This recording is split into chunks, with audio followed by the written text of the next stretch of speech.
everybody? Make ZardX here, back at it again to give you another very exciting podcast episode. That being my ZardCast episode 58. This one's gonna be a little bit different, because I'm actually on vacation as of the moment though. But with this being E3 season, I still couldn't miss giving at least all my thoughts out here, in terms of all these different presentations from the Xbox, the Bethesda, Ubisoft, Summer Game Fest, and everything else in between those. So this podcast in particular is going to be focusing on all of those different showcases, talking about all the different game announcements we had up in there, and giving our opinions and takes over essentially what all we got delivered to us.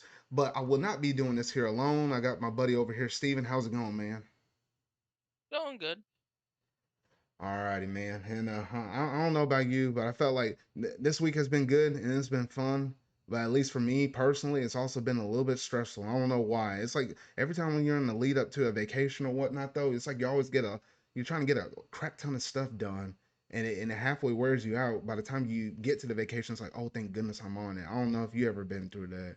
Oh yeah, definitely. I just had a situation like that, to be honest, with the Yeah, man. vacation. Yeah, because for all y'all fans out there, yes, even though I'm on vacation, the uploads and drops and stuff on the Friday videos as well as this podcast y'all listen to right now, it's still gonna come out on time as if like I hadn't missed a beat. So I managed to get all that stuff out the door. So that's part of the stuff right there though. But the things I do though, but yeah, so we we should be good on that front though. But we might as well not dilly dally any longer because there's a lot of good announcements up in here, and it's gonna take us probably this whole full 2 hours or so to make sure we go through all of this stuff though. So without any further ado, let's go ahead and jump straight up into that gaming news.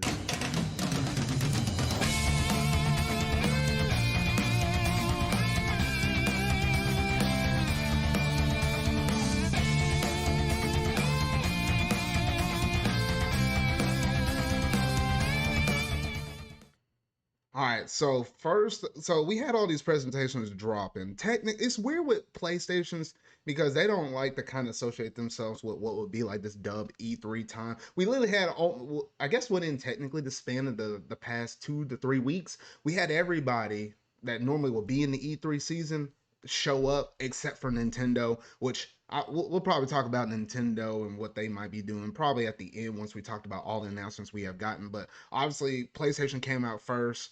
They came out swinging, and I felt like they threw three pitches, but they might have hit one, and I mean barely, with a foul ball. And I'm talking about Spider-Man 2. I feel like that was the only thing they really had to show. I don't know about you, Steven, but that was like the main pull I got away from that. Along with Oh. Metal Gear Solid Delta. Those are like the two biggest things I pulled from that presentation. But it wasn't really much on that. But So I'm gonna be completely honest. I'm forgetting most of the stuff they had there. They had Metal Gear Solid Delta, which was pretty cool. I thought, people are excited for that. Spider-Man 2 looks fantastic. I'm so excited for Spider-Man 2. Love the first one. I platinumed Miles Morales because that game's a lot shorter. That was easier to do. So I'm completely ready for this one. Got my PS5 all ready for it. No, yeah, and I have to try to remind myself too of what PlayStation announced. If you scroll up in the our little Discord chat, I actually have a section where, yeah, I pulled out most of the highlights I like, but probably most of the stuff you kind of could look at and be like, oh, alrighty, yeah, because remember, like they had that Foam Stars thing, which technically they had the Yeah, Foam Star thing actually with the Summer Game Fest Days of Play thing. We'll talk about that here in just a bit though, but. Yeah, I it I was okay from PlayStation, but it wasn't their greatest thing. I But got one other announcement that I was very excited for, though. We got Five Nights at Freddy's Help Wanted 2, which I am excited for because the first one, Help Wanted, which is the VR game, if you heard of it by any chance in the gaming sphere, it was really good, and it was a nice compilation of the first couple titles in the series that led to like the new game that came out that I'm kind of iffy on. But them going back to like this style of game is nice. Because basically, the best way I could describe that game is like a set of like a nice set of mini games, just a lot of survival mini games all compiled together. And while the first game was primarily based on Five Nights at Freddy's 1, 2, 3, and a bit of 4, this is focused on presumably 4, 5, and 6 more. Yeah, and I thought they came out with some good announcements on it though. But if you want to hear more of me and Steven's thoughts, we had this in literally like the previous podcast episode Yeah. 57. We kind of went it over in full detail though. But you know, since it's E3 ish season, I thought we might as well mention just a little snippet because that will roll right over into the Summer Game Fest announcements. Which honestly, out of all of Jeff Keighley's shows with Summer Game Fest, because remember this is technically the first time they've been able to do this as like a actual live show that would kind of have the essence of like E3 kind of behind it though.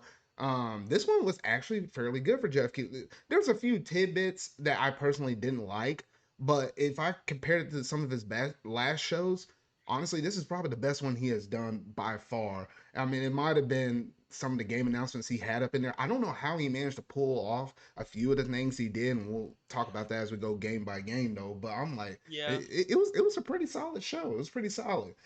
They started off with Prince of Persia: The Lost Crown, which I'm not the biggest Prince of Persia fan though. But the more and more I saw this footage from the game, obviously this was the first time we saw it. Then they showed it a little later in the Ubisoft Forward presentation. But the more and more footage I saw of this game, I was like, I'm genuinely impressed with this game. It literally comes out with January of 2024. They already got a day and date for it though, and I was like, the more and more I looked at it, I was like, I'm actually gonna pick that up. I might pick it up on my PS5 or Steam or whatnot though, but I'm actually getting this Oh. game because the combat in it looks really sick. I don't know how much you looked into it, Steven, but it actually looks really good. So I seen a little bit about this game, and the more I'm seeing, the more I like it. Looks from what I heard, because I didn't watch the trailer, but I've heard a lot about it. It's apparently like a Metroidvania-esque, or at least it Yeah, seems primarily inspired by Metroidvanias. Did they say exactly if it's a Metroidvania or just plays like one?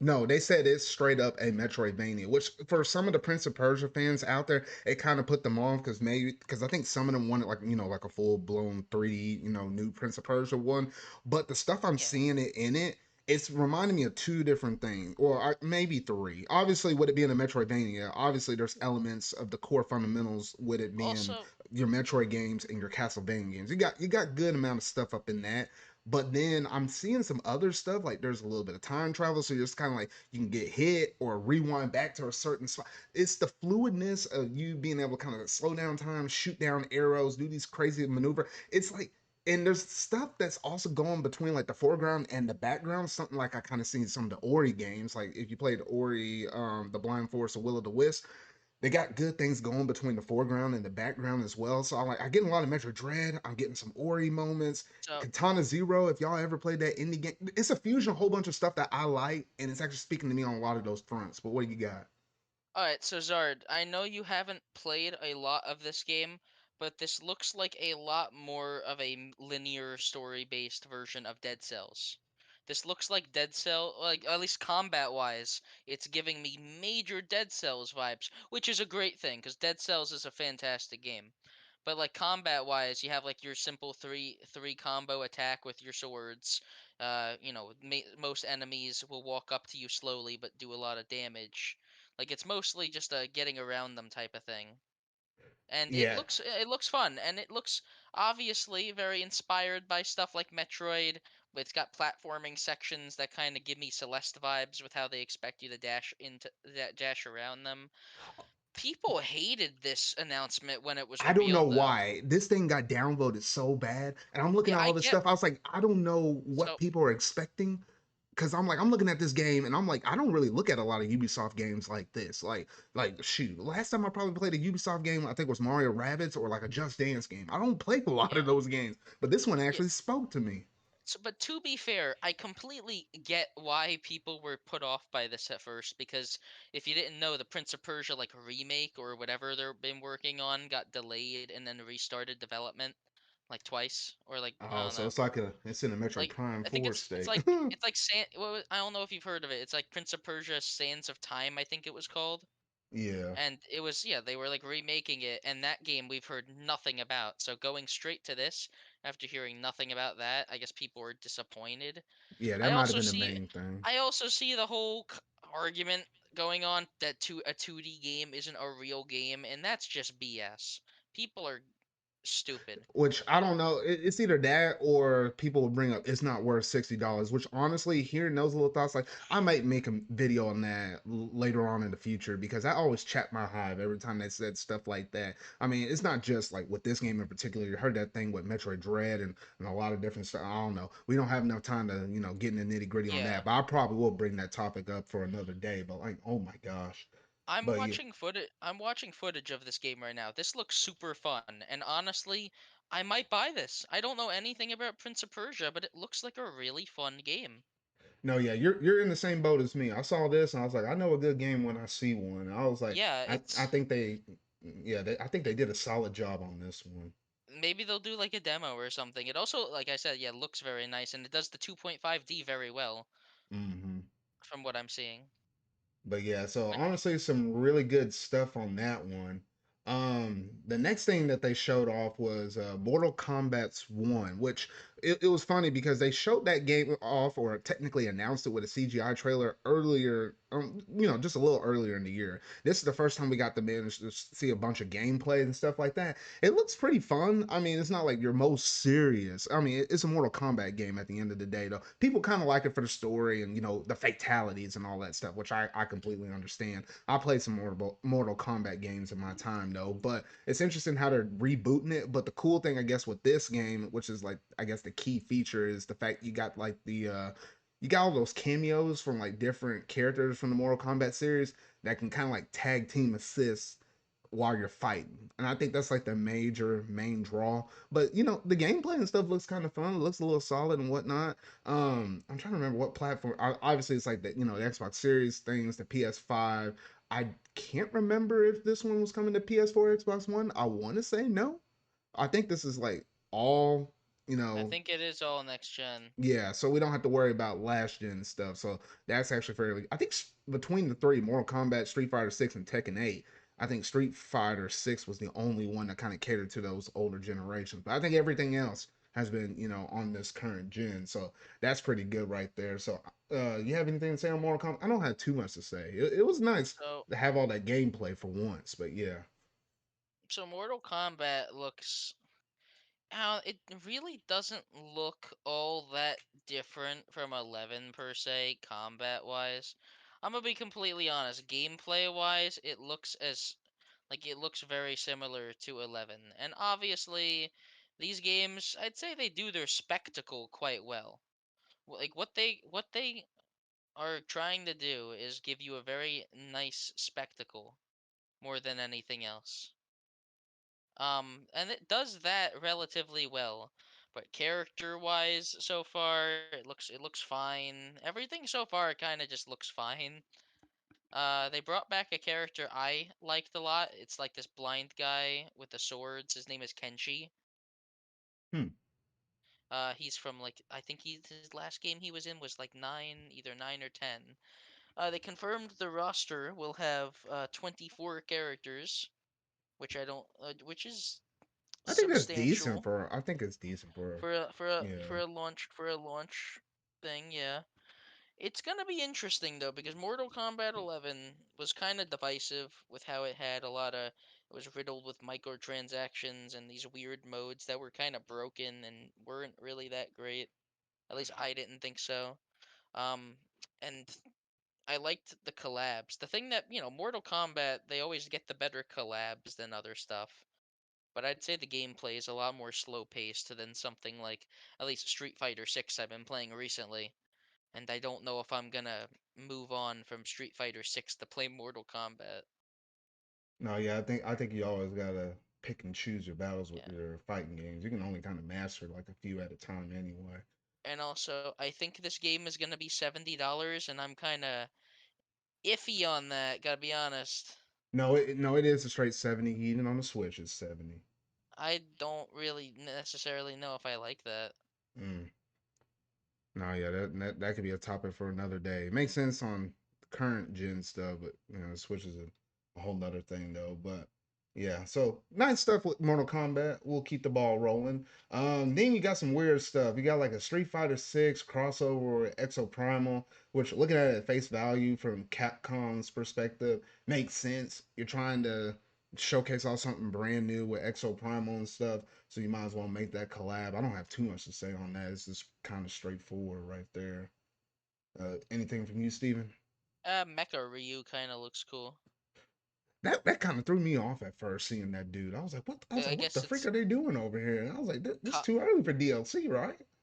kind of yeah. I don't know. It looked neat though. Little Mecha Ryu costume. Can't go wrong with. No, yeah, It's it's that did it's look cool. it's fine.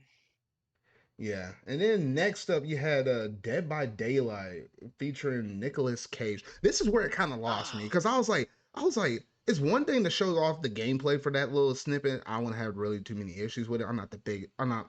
Shoot, I was about to say I'm not the biggest. No, I'm not a Dead by Daylight fan or anything like that. But I was like, but when you introduce and do all like the Hollywood kind of ish stuff, you really kind of lose me. It's usually supposed to be right, all about the games, but I guess Bill or not Bill. Jeff Keighley got to flip that script and get that bag, I guess. But I don't right. know.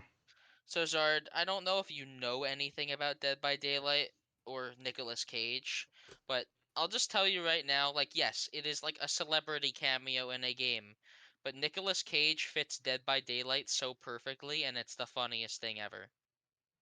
Like Hmm. it's just I don't know, Nicolas Cage in like a slasher horror setting cuz like Dead by Daylight is like not a parody per se, but it's like a mishmash of a bunch of slasher horror genres.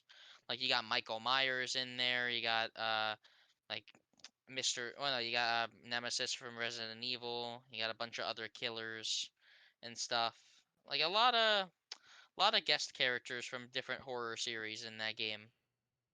Hmm. And it's mostly a survival game where you're four survivor. It's like a team of four survivors that are trying to escape one killer. It's a very unique concept, honestly, and it executes it relatively well for the most part. It's a little unbalanced, but that's like, yeah, I get it. Huh.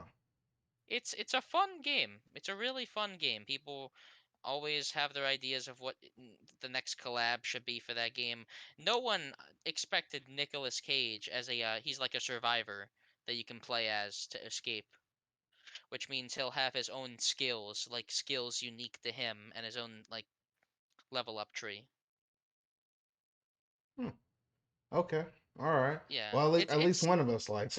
At least one of us yeah. likes them. Zard, yeah, that's all I'll say. Because I can tell that you don't know anything about Dead by Daylight, which I get. It's not necessarily the most popular game out there, but all you need to know is that pretty sure the community is pretty fucking excited for this. It's funny. Oh I haven't goodness. I haven't played it in a while, but it's the definition of stupid. This collab, like I don't know. All It's right. funny. It's like it's something they didn't have to do. And I'm assuming because they usually do bigger content updates, so I'm pretty sure that this them trying to make a minor content update seem like a bigger deal while they work on their next one. Hmm. All righty. Well, that was it on that. Next up on the list, this is one that really caught me by surprise quite a Here we bit. I go. think it was literally like maybe no, I think it was like the second biggest thing on this whole list that kind of caught me by surprise. That being Sonic Superstars, which I was like, wait, what? I took a double take. I was like, I wasn't expecting another Sonic game like this. And then as we started seeing it, because they made the little intro and they showed the 2D and then the 3D Sonic and they're going back and forth, I was like, oh, okay, so this is Sonic's team's take on Sonic Mania. However, a little after the show and whatnot, though, I figured out that this is technically a whole nother studio, not Sonic Team, that's actually making this game. So I was like, wait, Uh, what the heck? yeah, so it's like a good thing and a bad thing, Zard. First of all, this game it looks really good. I'm excited for it. I was a bit iffy at first, but in case you didn't know, it's been completely confirmed. It is using the exact same engine physics wise as Sonic Mania, so it will feel exactly like a classic Sonic game should. Oh, okay. Well, good. As long as the That physics don't feel whack, because it's yeah, weird when you be playing some games like Forces and do them no. 2D ones. That This was whack. That was completely this is whack. I've real never liked that classic in this. Sonic. The thing that's putting people off though is that the studio developing it is Arzest, which is most prominently known recently for making Balan Wonderworld.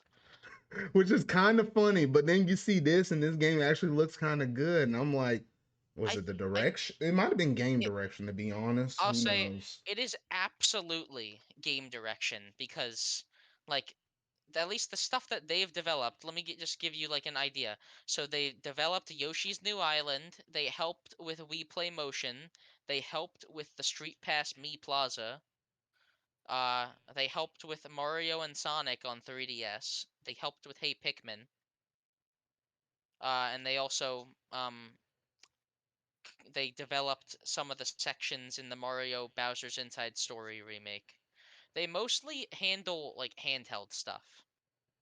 And then, Balan Wonderworld was like their first like console outing really. Oh gosh, I guess going from handheld to Yeah, it technically what it would be must a have been a console lot for game them. like that. Yeah, that not yeah, it's kind of like jumping in, But going from like the kid pool to the adult pool on that but one. I On I top have a of bit weird I have a direction. bit more faith in this game. So, like especially because like art design wise, the for Balan Wonderworld, the 2D artwork and any like character designs they had were pretty nice. I think they did a great job with like the concept art and all of that for Balan Wonderworld, but like it ran awful. It really did not look that great in game, but already it looks better. This already looks better. And obviously, like I said, all I needed to know is that it played like a classic Sonic game. And the people that have played it, there's this one guy that I follow on Twitter who's a big Sonic fan, who's played the game and has said that he really likes how it controls, that it's got branching paths and all that. I think this is going to be the next great Sonic game. Hmm. No, I, yeah, I I think totally agree. I think for $60 though, they're gonna need a decent amount of content. You're gonna need at least like I don't know, because Mania had like 12 zones each with two acts. I think like 15 zones each with two acts would be great.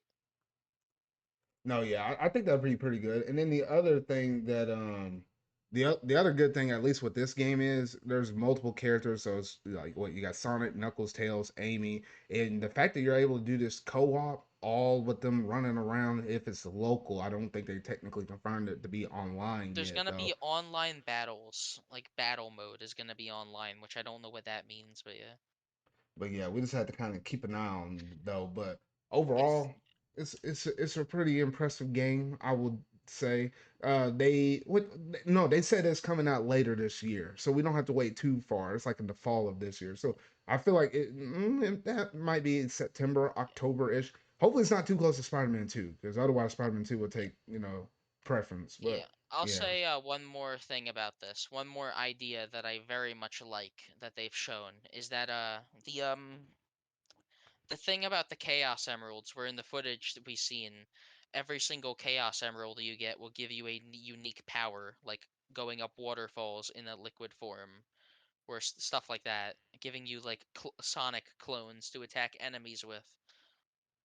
So it's kind of almost like taking a Mega Man type of thing, where you get new oh, powers that as you actually would progress be through the kind of game, cool. I didn't even think about and that. it's gonna Actually, be like give a little individual wheel that value you to the each toggle. of the chaos emeralds. No, yeah. Yeah, I think that's Well then I great. guess it would technically make your journey through the game, mandatory. Like you'll automatically Yeah. be getting the emeralds or whatnot. But okay. And obviously, like, yeah, from what we've seen, I am optimistic about the game. I don't want to say more though because it could end up horrible and I could be wrong, but we don't know until it comes out. And it comes out relatively soon. They said fall 2023, right? Yeah, they said fall. Yeah. Yeah. Well, I'm excited for it, but maybe if we get a demo or something, I can actually know for sure.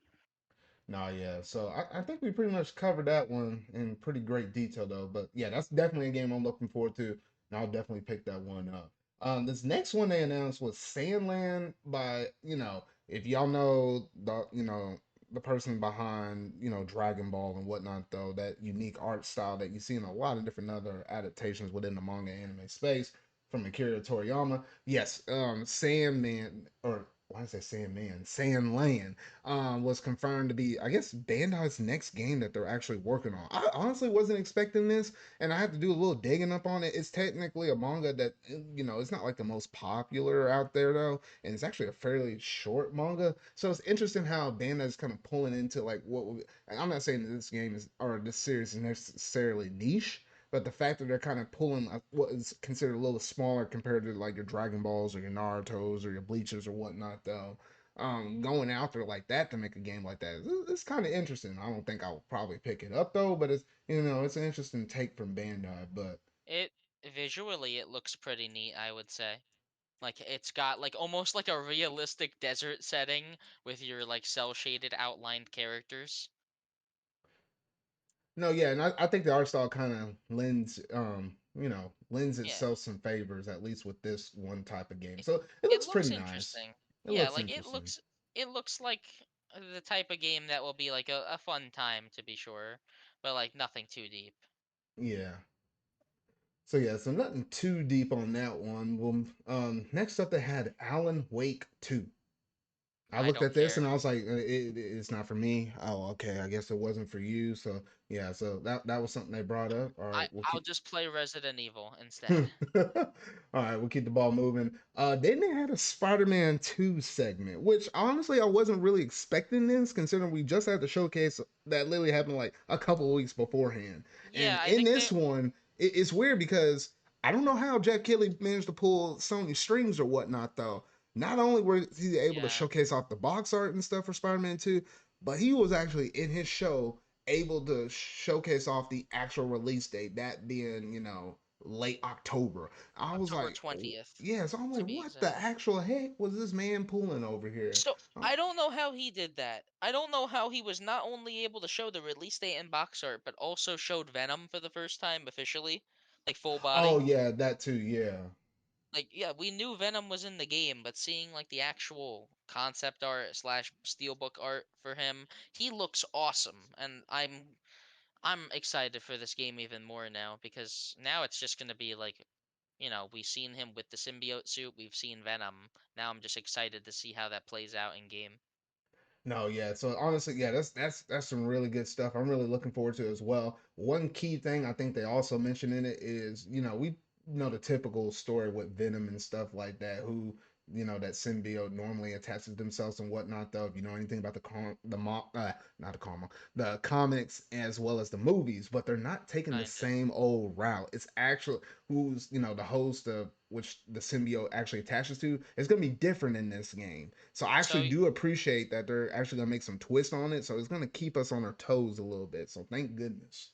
so both me and you kind of have an idea of who it is, right? Or did you not I play feel Miles I Morales yet? no, I feel like I have an idea. I won't say anything for those that haven't Yeah. played that game, or I don't want to give away stuff. But Did you yeah, play Miles Morales? I yeah, don't remember. yeah, I played all of them. Yeah, So you seen like that end credit scene? You yeah, know yeah, the yeah, one. yeah, Yeah, like it's interesting what they're doing, and they've already confirmed. They said explicitly it is not Eddie Brock. yeah. That's all we have to go off of officially. So yeah, so honestly, some really good stuff. Oh, while we're on the Spider-Man topic, which technically y'all gonna be seeing this podcast a little later, but at the time of recording, literally tomorrow for us on Friday, they're actually gonna drop the pre-orders for Spider-Man. So for all y'all watching and listening to us now, yes, you're actually able to make your pre-orders on all of these things, whether you want to get the deluxe digital or just pre-order the standard thing or whatnot though. However, that limited edition one, oh shoot, that statue, man, I'm gonna throw my hat up in the ring for that one. The only thing that really sucks is the fact that they're not putting a physical game with this limited edition. Yeah, I just hate that, but I get it from the business sense. You just kind of want to have one SKU, so that way you cater to not only with the people that have where they can play with a disc, but especially for those that don't have the disc drive. I think that's the main reason why it sucks. I wish you can have two SKUs, but at the end of the day, they're a business. They know they're gonna sell out of these suckers, so why yeah. jump through the extra, the But they hurdles? It but sucks for com us, but it makes sense for them. I'm like, bro, yeah, but they could also easily just sell a discless special edition and a disc special edition. Or yeah. I swear there was another game that did this. Correct me if I'm wrong. It was like Xenoblade 3, I think, where like they sold the game, and because of like the weird like situation with that game's release date, the stuff that was in the collector's edition they sold separately by itself. They could have just let you buy the Venom statue by itself instead, and then Which is still had weird a because I special actually edition looked that this came with up it. with the what I is would it have liked that. Spider-Man PS4, and not for us in in the US, but I think in some other countries over there, you actually were able to purchase, I think, just a statue from the first game by itself, not even with the game. So it's weird how you did certain regions and territories and stuff like that. So for some people, yes, Interesting. that technically was possible, for not for us over here in the US. That's Kind of all annoying. the same. Yeah, it is a little annoying.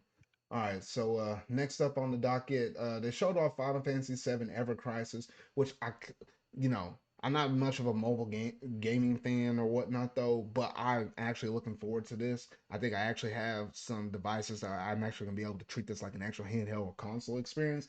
So I'm like, oh, this could be really good. But the fact that they still hadn't gave us a release date on, I'm like, come on. But it's a simple game, literally just putting all of the Final Fantasy VII universe timelines all in one. We kind of already known about it. They just showed it off a little bit more. Betas are about to go here live over the course of the summer though, but not too much to say on that. It's just kind of like the same old rinse, wash, and repeat. Unless you have something to say, Steven.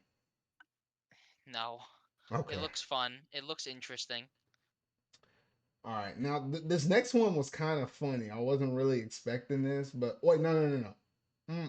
No. Oh, I have to keep all these games straight. Like a Dragon Gaiden was coming out on November 9th. This was just the one where it was like no. I'm thinking of the one that was showcased off. I think in the Xbox showcase, the one that had the funny intro. That is not this game, I believe, right here. At least I don't think it is. But no, it's nice. I know our boy Hacks over there is gonna be I know he's probably genuinely excited to be able to play another Like a Dragon game, but not too much I could say on it. It looks interesting. Same thing I said for the other one. I know. All right, It's then. like Oh, go ahead.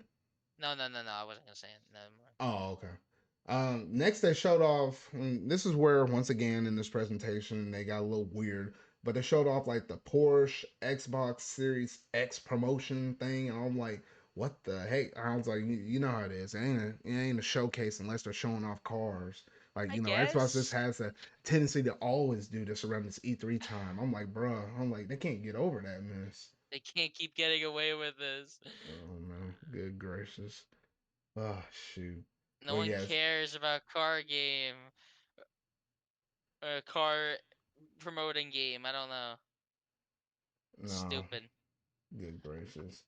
All I right. guess Jeff Keighley had to take the good with the bad. Oh goodness. All right. Well, I think yeah. So that was pretty much it on that. Then you got some more Marvel. I said more Marvel stuff. Technically, yes, but more mobile stuff. With Marvel Snap, which it's surprising how big of a Marvel fan I am, but I had not even tempted to try to play that game now. But the way how that dude was trying to sell that game, I'm like, what the heck? That He's dude was very in it. Like, enthusiastic. I don't Yeah. know if you were watching that showcase pretty closely though, but there was some moments Jeff Keighley was like, "Whoa, man, you got too much energy right now." Oh shoot, it was kind of Hey, funny though. I respect it. He's probably like he's a good marketer for that. Like he's probably giving them money.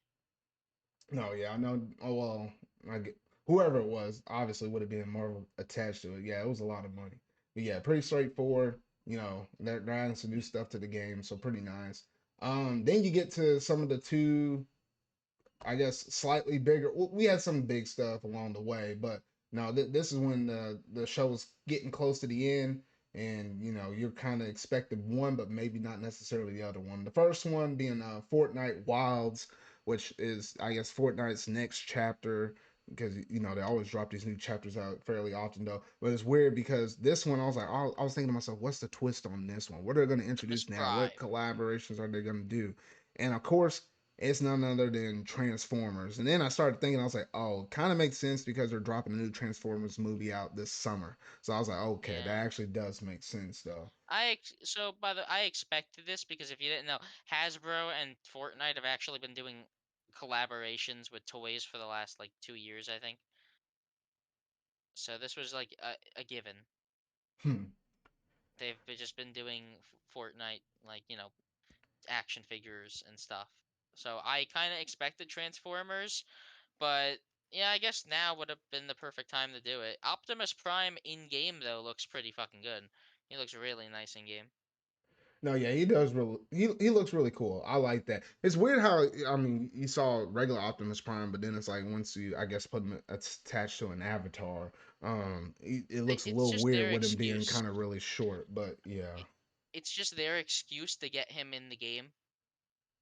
Because I don't know, it's like Fortnite tries to do like weird like justification like for their characters being in, I guess would be the right term. hmm Like it's like, okay, we gotta have a reason to put Optimus Prime in. So we like, what do we do?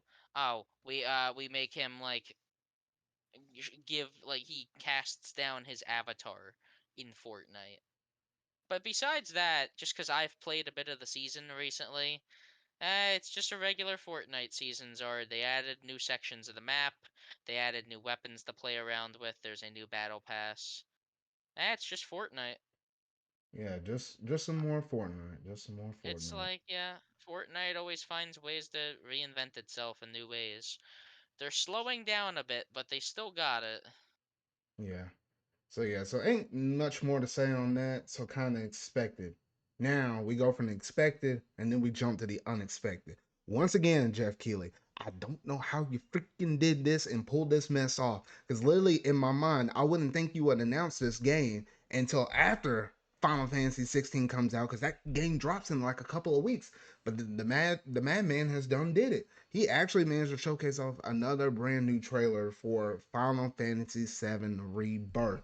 I certainly wasn't expecting this. I was like, I was halfway kind of out of it because I was like, oh, they're about to wrap up and they're about to end the show. I perked up real big. I was like, what the heck? And I started taking in all of this different story beats and stuff like that. The things that were kind of interesting that they were showing off. Like literally, they started off the trailer with it seemed like all of our crew was like passed out. You saw Tifa, you saw Aerith, you saw Red 13, Barrett, all of them you being like helicopter out of the city or whatnot because it looked like just something massive just wiped them all out.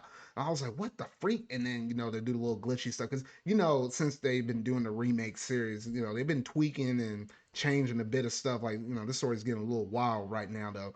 But looking at this trailer, the scope of this game as this absolutely freaking massive because we know that this is generally the point once you leave Midgar, everything just starts to open up within Final Fantasy 7. You're actually able to go out and explore the world and stuff like that. So back in the day when that game actually dropped, that was just big for a lot of people though.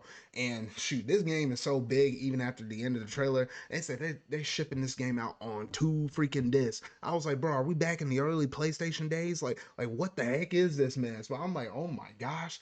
Like it's nice they're able to actually put all this stuff up on on enough discs where the media is basically preserved for physical collectors out there though. That's all But that I'm like, matters. by the time we're done with this whole entire what is like a trilogy for this retelling of Final Fantasy 7, shoot, we might wind up with like at least like 5, maybe 6 discs. I'm like, oh shoot. It's gonna be really funny because I'm pretty sure Final Fantasy VII original was what, 3 discs, It was three or was discs it? for the Jesus three different Christ! parts. Yeah. Yeah, No, yeah. I don't know what Square Enix over there is cooking though, it's but man, they're funny. whipping up a storm. I'll take it. It's a pretty funny thing, honestly. I'm not gonna complain.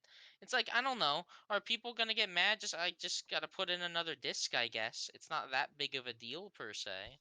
It's not that It's big of a gonna, deal. It's just more so people are freaking out, like, oh, this game is just that big on scale. yeah. Because that means because each one of those discs are 100 gigabytes that can hold up to that. So that already puts us in the range of more than likely this game is going to be somewhere in the net range of probably be like 125 gigs to like 150 is what my guess will probably be for this game. So that is pretty big right there. I'm just saying.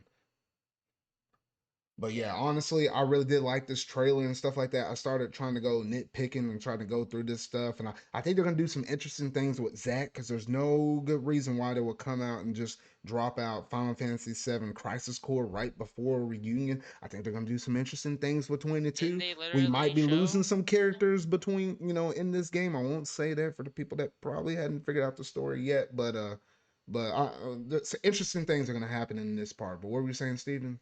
Didn't we like see Zack in that first trailer for Yeah, this? we did see Zach in that very first trailer, like he was Now, holding Cloud or whatever.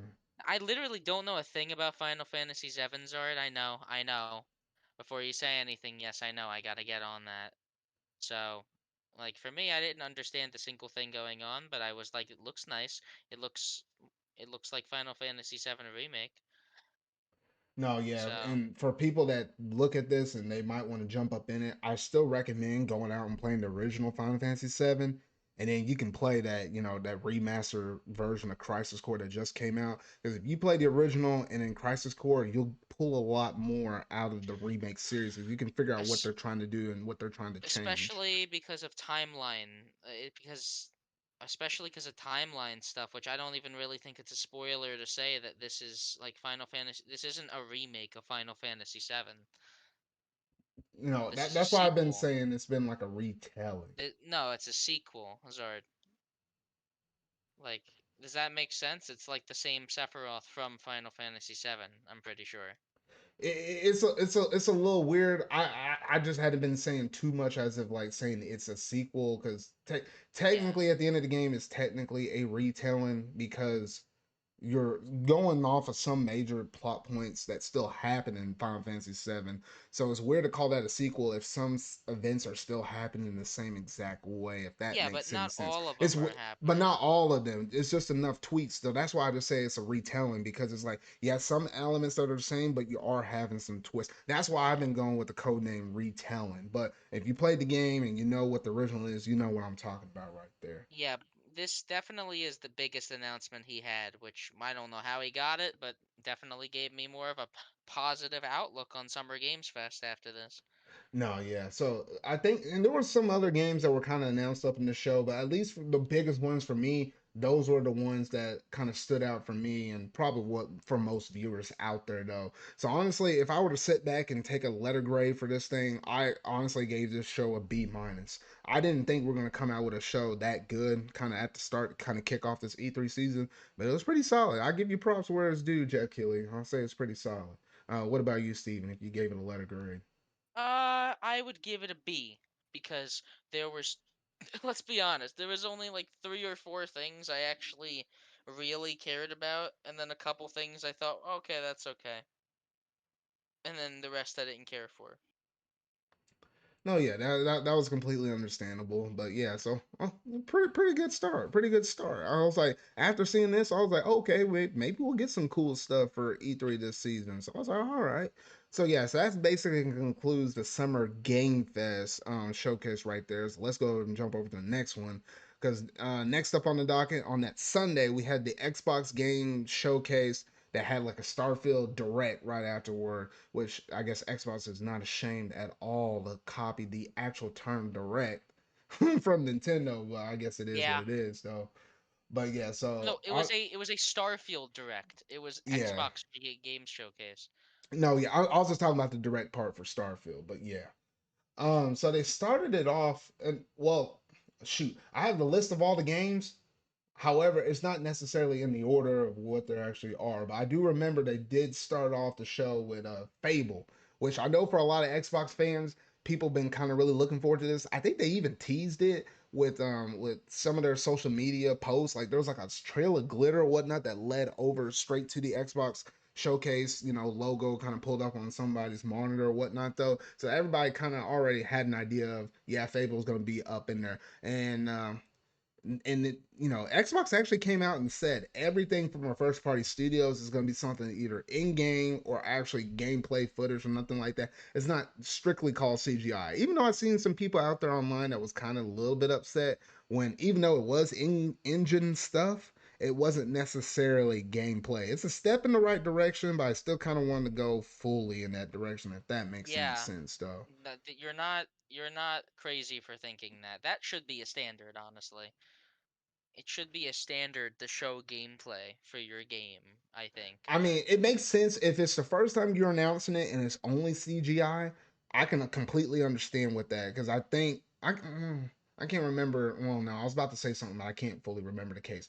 I feel like that's an exception. If you're gonna do it, if it's not a quick turnaround, like let's say if they're announcing a game and it's still got 2 years for it to cook, I'm okay with a CGI trailer for the first one, but if it's the second trailer onward, you better show me some kind of gameplay because at least you have some time to actually work on. That's just my general rule. Everybody else might feel a little bit different, but that's just how I personally feel. But The it's way good. I see it, like gameplay trailer should always be the first one, and story trailer should always be the second one. Personally, No, yeah, I get that too. I get that too. Because sometimes these people are so used to announcing stuff too early. However, if they announce it at the timeline like how Nintendo does theirs, and it's like usually less than 6 month window frames, then yeah, absolutely, you can have the gameplay and in the first trailer or whatnot though. But honestly, Fable stuff, it looks really nice. It's not necessarily a game series I'll probably be really into. But then again, they didn't really show gameplay, so how can I actually be the judge of that right now? But yeah, so pretty nice for the Fable fans right there. Honestly, I cannot remember what was technically second on the docket though. I'll say the big major thing with the Starfield direct. We'll talk about that last. I do know if we kind of keep on the first party trend, they did show off Hellblade 2, which honestly that didn't have any gameplay at all, but it was nice if you were watching the showcase with some headphones on. It was weird because like the audio stuff, like the woman be talking in your left ear and then be moving over here to the right ear and then it'd be like left and then it'll be like right, and I was like, oh my gosh. And that was kind of yeah, cool the way how they kind of showcased that one off though. But I mean, outside of that, it wasn't too much more to it though. I mean, I hadn't played the first one or hasn't really interested me though. But I know some people been really looking forward to that game. yeah, that's a very people really like the first one. From Yeah. my to my knowledge, people very much liked the first one, so I get it. Hmm. Let's see here. They also showed off Forza Motorsport as well. Not the biggest, kind of racing kind of person, unless it's like some Mario Kart, and then that's about it for me though. But yeah, they showed off Forza Motorsport. That was pretty nice. What else first party they had up on here? They did showcase off Flight Simulator 2024, which honestly I wasn't expecting them to release another type of flight simulator or whatnot though. And it was weird because they actually had a crossover with Dune as well, with just basic old flight simulator as well. So I was like, oh okay, that was kind of nice. I mean, simulator Yeah. games ain't my kind of thing though, but yeah, Um, anything. Payday 3 was pretty cool.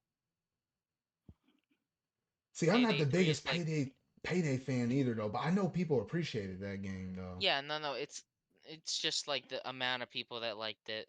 Um, this isn't really a it got spoiled obviously with the Persona stuff. Oh shoot, wait, I was gonna lead up in that mess though, because Persona's my gig, man, bro. No, so apparently I would have been generally stoked that they would have showed these things off and they hadn't leaked this mess previously leading into the show, because I probably would have Yeah. popped off. That would have been my major highlight. It's still my major highlight from the Xbox Game Showcase though, but I would have popped off even more. But yes, they Persona 3 Reload, which is a remake of Persona 3, and Persona 5 Tactica were the two games that actually leaked. Was it the day before the showcase happened, Steven? Was it a day or was it 2 days? Something like that. Something like that. Something like and, that. and apparently they leaked them out on their Instagram accounts, and I feel bad for the for the good gracious the social media person, because they might have lost their job. That's what everybody was saying on Twitter. They're like, man, look at this job posting that just popped up. Man, I feel bad though. But whole shoot. But no, looking Yeah. at these games, I'll start off with Tactica first though.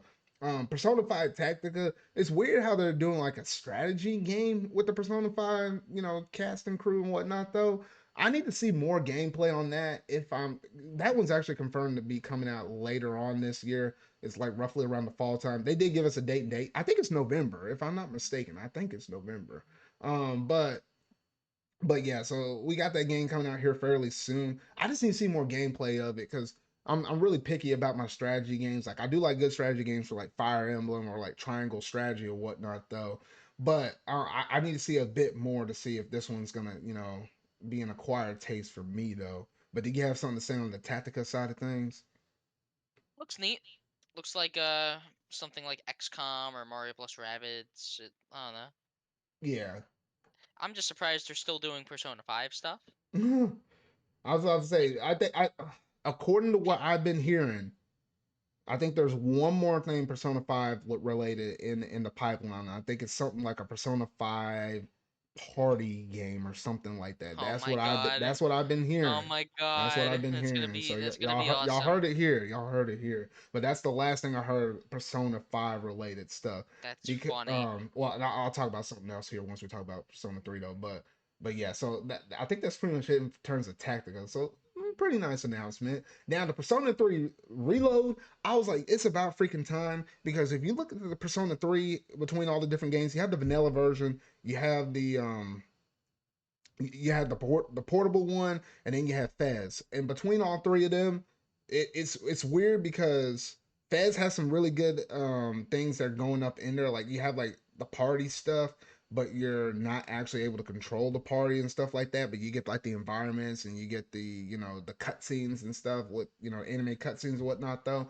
But then on the portable side of things, you actually can control your whole party, but at the same time, you have a female protagonist, which a lot of people really like that female protagonist. I don't know if it's a bunch of simps out there or what, but apparently a lot of people gravitated towards her. And there's also like unique music that's only found in that version in comparison to Fez. So for the longest time, there's not like a definitive way to play Persona 3. Like, between these two different versions, people kind of had to, pick which one they wanted. So when I saw the remake was rumored for a long time, I'm like, thankfully, this is going to be the game that's going to give us our definitive edition that's going to have everything up in there. However, Nope. after they showed all of the gameplay and stuff, and we got more reports about the game a little later on, they are taking some elements from Fez. However, they're not taking everything. Like that whole epilogue thing that was like brand new for Fez, that's not necessarily in there, but they are taking like certain elements out of it, like maybe characters and a few other things they probably hadn't disclosed yet. So it is a little weird, and I think they confirmed there's no female protagonist up in this. So it's like, They uh, said uh, so they said that I'm pretty sure they said the extra content from Fez will be in, yeah, but extra content, but not necessarily like that not epilogue the thing. That's portable from stuff. yeah, and none But of the portable stuff from what I'm but the hearing. weird part is that I'm pretty sure Portable is the only one that had controllable party members. So that's Yes, like that's a really bad quality of life omission if that's true. Like which I don't really, know. guys? They could make it controllable, and that could have been maybe the one thing they might pull from portable. We don't know all the They details yet, better, cuz that but I feel like sounds that would be the biggest thing I kind of want to pull from portable, if nothing else. Like yeah, at least give that us that. sounds like a very big thing, honestly. If they don't do that, I will be shocked. No, yeah, I would be shocked as well. And let me see here. What else did they? Yeah, so yes, I think that's pretty much it on the Persona 3 thing. And while we're on the Persona topic, though, because you were like, I'm surprised they're still doing Persona 5 stuff. From what I've been hearing, apparently Persona 6 is in the pipeline. It literally could be announced at any given point, but I think they want to release or announce it next year and drop it next year as well. So at the earliest, we could probably see Persona 6 dropping out next year in 2024. So it's interesting how we have Tactica this year, Persona 3 Reload, what they say early in 2024, and maybe in the second half of 2024, we quite possibly might have Persona 6. So yeah, so Maybe. Atlas is over there. They're cooking real hard. They're cooking real hard. So we'll have to see how all this stuff plays out, though. But Hopefully it while we're doesn't burn with how hard they're cooking. hopefully not, because speaking of Atlas, we might as well go ahead and talk about this one as well, though. But they actually managed to announce a new, you know, a new kind of game that's still technically, I guess you would still call it a spinoff of the Shimigami Tensei series or whatnot, though. But it's called like metaphor something something something something something something something something. I just like calling it metaphor. But apparently it's from the same crew that made Persona 3, 4, and 5. They're actually making this. And I was like, you could tell there are the Persona elements in it because it's like they're trying to have this vision of having it being a bit more fantasy elements up in there. So you see the fantasy elements up in there, you see the persona elements in there, and I still see like a good chunk of like the Shimigami Tensei elements up in there. But that was the one that kind of caught me by surprise because I didn't think they were actually working on another game that's underneath that same umbrella of games like that, at least from Atlas. So I was like, oh shoot. And they say Well, yes, like it's that game is nice. coming out, and that game's coming out in 2024. So I'm over here scratching my head. I was like, How many games is Atlas trying to drop out within like what could be almost considered like one calendar year? I'm like, holy I shoot. Well, that's one thing that makes me think Persona 6 won't be on the horizon for a I mean, while. I I think which Persona yeah. 6 will be like a 2026 game. I feel like they still got a bit left in the Persona 5 pipeline. Hmm. I But feel who like knows? I feel like I feel like at the latest for me it'd be 2025, if not or Yeah. late 2024. But yeah, So, um, let's see are you what still else. going to The talk about Persona? No, but yeah, no, that was pretty much it on Persona and the So, metaphor thing. The metaphor thing looks really cool. I think it's confirmed for not just Xbox consoles, but PS5 as well as Steam, and I think maybe PS4. I can't remember if they said PS4 or not. who But knows? but yeah, so honestly, Probably. really good game. I'm gonna keep my eye on it because I may be picking that one up. I think those are some of my biggest highlights in here though. But we'll quickly mention some of these other ones. I'm seeing on this list here. They got a Towerborn. And this stop me, Steven, if you got something to say about any of these things. Okay. Clockwork. Of course, they got to show more cyberpunk related stuff. I'm like, bro. And same thing with Fallout 76. Fallout 76 is still being worked on, and I don't get it. I don't know who cares about that game anymore. I don't get it. I don't get it either, but I guess they're still trying to savage and make some stuff off of it. I Just don't make know. Fallout 5, fucking god, please. What was it? They got Cities and Skylines 2. Yes, Um, City Skylines 2. I will just say one quick thing. First one is really fun. It's just a nice, like, almost like SimCity type thing, or, just a nice city building game. It's chill, it's fun. Get it.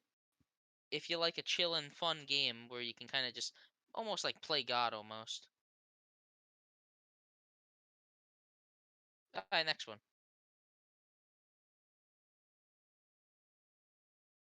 Zard? Zard, you there?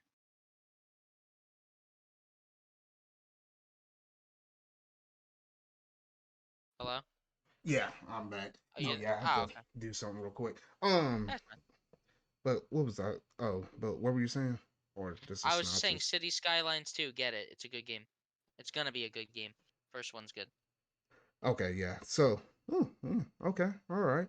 Then they showed off Overwatch 2, which, No yeah, one cares. yeah. Oh What was? wait, did you mention Like a Dragon 8? No, I was going around the list. Okay. Uh, But well, oh, since you mentioned it, you might as well go ahead and talk about yeah. it. Yeah, just because you're mentioning all like the smaller games, that's gonna be cool because I'm pretty sure like a seven, like a seven, like a Dragon 7, or Yakuza Like a Dragon, was kind of the turning point for the series, and now they're focusing on a new main character, and this is gonna be like his second game, I guess, and now they're officially switching to the Like a Dragon title over here. Oh no, yeah, and it was kind of funny how they actually started off that little thing because it was literally like the dude he was walking out on the beach and he didn't even realize he didn't have no pants on. He was just butt naked out there on the beach, and it took him a hot second for him to realize that that, that he was like that. I was like, what the heck? So I don't know. That was just kind of a funny little start to it though, but I can't say much more about it though. I could tell Hax is probably excited for that game. Oh, Uh, definitely. let's see, Necrom, and then what was it, South Midnight? You got that up in here. I felt like I said mostly almost every still wakes in the deep and a couple other things. I don't even feel like bother even mentioning or saying or whatnot though. I Now, can't think of anything else yeah. personally for Now Star Star Wars Wars, Outlaws I looks know that's fine. one that everybody's been kind of liking. Yeah, it looks fine, I guess. It's gonna take place. I don't know if you know anything about Star Wars. It will take place during, like, in between The Empire Strikes Back and Return of the Jedi, while the Empire is like still around. I don't know. It's gonna focus on the criminal underworld. I don't care. No, It's yeah. probably So gonna it's probably gonna be fine. I think the only Star Wars games I care about are the Jedi Fallen Order and Jedi Survivor. No, yeah. So I think that one was pretty good right there.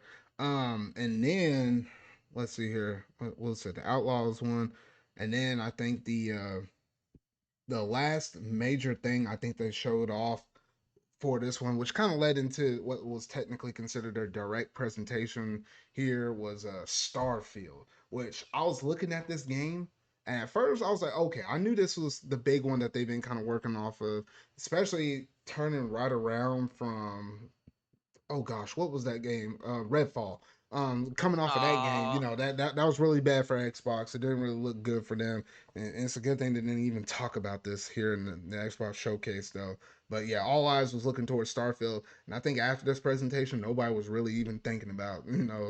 the I guess how that game kind of flopped or whatnot, though. But looking at this game, I was like, I could understand the more and more they started showing that game off in the direct. I was like, I could see why this game got delayed outside of that abysmal 1 year. Remember last year when they said all these games were showcasing, they're going to be coming out within the next year. Probably the worst move they ever did because I felt like that rushed Redfall out the door real quick. Yeah, Otherwise, it was just going to make them look like liars or whatnot, though. But I can understand why Starfield got delayed because this looks like a very big and ambitious game. Because at first, it I was like, I was needs the yeah, it needs the time. no, yeah, it definitely needed time. Because at first I was thinking, oh, you're just gonna go around from planet to planet. These are gonna be some pretty decent sized planets. You see a lot of cool stuff. But then I looked at that how the scope of just one world that the dude landed on. I was like, oh, okay. Then it kind of zoomed out and they showed like a galaxy. It's like you had like like maybe 5 to 8 different planets and a few moons. I was like, okay, that's pretty good exploration. They zoomed out of that one galaxy and showcased off 10 or so other galaxies. I was like, wait a minute, 10 galaxies. And there's like 8 different things for you to explore within each one galaxy. So you multiply that, do the quick math, and that's like at least 80 different things you could do all on this scope and scale. I'm like, oh shoot, this thing is huge. And you can do everything from the exploration to the combat to customizing your ship. And I was just looking at the scope and size of the game. I was like, I think this is the game you go into, and you don't necessarily go into this game thinking I'm gonna beat it, because I think it's going to take you hours upon hours upon hours for you to actually go through and see everything that this game has to offer. I heard that this game was so big that every one of the QA people that was working within Xbox actually was playing this game to try to make sure there's no crazy bugs or nothing like that, like how most Bethesda games usually have whenever they first drop or whatnot. Though it's literally like an all Yeah, hands on deck kind of game because of the sheer size and scope of this game. So I was like, what the heck? But I was like, they went for before I went into this presentation, I knew I wasn't gonna get it. To now, I'm actually gonna try it out once it actually drops. Because since I actually managed to get a device that came with 3 months of Game Pass Ultimate, there's no I'll reason at not least be to. able to try it out for 1 week. And if it impresses me that much, I will just buy it straight out from Steam because you can actually get it off of Steam as well. But honestly, that's some really good stuff right there, though. But Yeah. Steven, you have anything to say? I'll be right back. I gotta use the restroom, but you keep talking. Okay. So, I've been given the stage here. So, Starfield, I haven't seen much about, but I do think it's going to be pretty good. I think they just got to work out the kinks because I don't know. I don't really trust Bethesda with a game this big and not having a terrible launch bugs wise. I'm hoping it will be good though because I don't know. We need like a new game that will define like the open world genre. And if this does well compared to something like, No Man's Sky tried to do this but had to like slowly build itself into a better game, but we're going to see how this goes on its first try. The most impactful thing that this game left on me was like I don't know, seeing that they already have like a whole DLC lineup ready, which usually, I don't know, usually kind of worries me when a game has a whole paid DLC update system already ready on Steam. But it's looking good. Looks a little generic, honestly, for me, like style wise and like character wise. But like I trust them to make something at least memorable. Like Fallout 76, I don't like, but it's at least a memorable mess. It's interesting how you said generic because I was thinking, I was like, wait a minute. No, it just made me kind of think of, or it just reminded me, I guess made a parallel. The fact that, remember how with Redfall, when they dropped that game out and they were actually showing footage of it being 60 frames per second. I think they're using PC builds or Oh whatnot. yes. And then technically the game came out 30 and they didn't actually have the performance thing until much later. At least with this one, they told us, hey, you know, when we showcase off this game, you're gonna learn real quick: is it 30 or is it 60, or we're gonna have visual mode or fidelity mode, or we're gonna have performance mode. And they did come out and say, hey, it was a unique design change of us actually choosing to make this game 30 frames per second. Which I And was that's thinking, fine. I was like, couldn't they have done a 60? Like, couldn't they just drop the resolution and stuff like that? But the more and more I looked into it, because I saw some people tweeting out like, oh shit, I can't remember the dude's name though, but it was some people from one of the Spawn cast members. If you ever seen, them and do So their shows and whatnot though, one of them actually tweeted out. It was like, oh, it was kind of lazy and you know, shouldn't basically every game that comes on the Xbox Series X, since it's still titled, the world's most powerful console, shouldn't it always have like a 60 frame per second option or something like that? But then there was like several game developers that actually reached out to him and actually tweeted him back and saying, hey, no, there's probably a reason why they only chose this, because maybe you could have a 60 frame per second thing, but if it takes so much away from the visuals and stuff like that, it's the difference between running the CPU and the GPU on on the console itself and whatnot. Though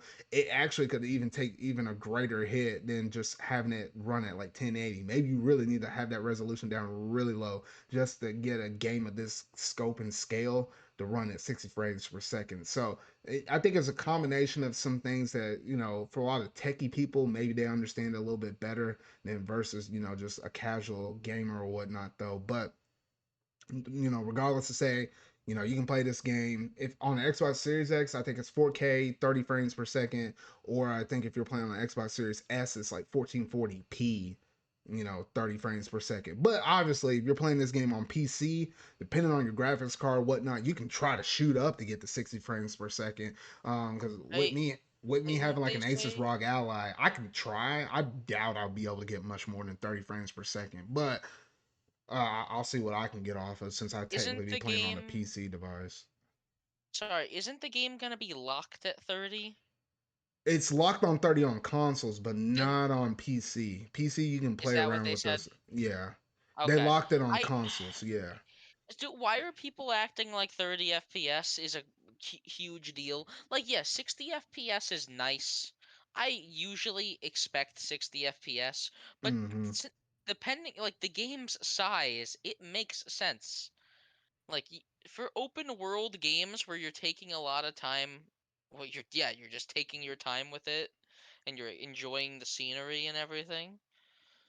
Like, come on, me and you specifically, we just played Tears of the Kingdom, and that game was 30 FPS, perfectly fine.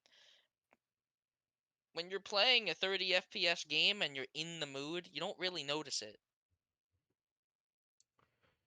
No, yeah, It's you really don't. It's only when you jump in between a 30 FPS game and you jump quickly into like a 60 FPS. yeah, Like for example, I was playing Splatoon 3. I was playing that, with that being a shooter game. And I went immediately jumped over to Tears of the Kingdom. I was like, "What the heck is this?" It took about like yeah, a 3 to 5 minutes for me to get adjusted back, and then it felt like normal. So when you make yeah, the drastic jump around, that's when you really notice it. But as long as you're kind of staying consistent with what you're playing, you don't notice it as much. And I feel like it's more important with your fighters and your shooters versus something that's like exploration like this. So I think, yeah. You give 30 me, frames per second should be fine with what this yeah, game is doing. they give me a fighter at 30 FPS, I'm gonna be mad.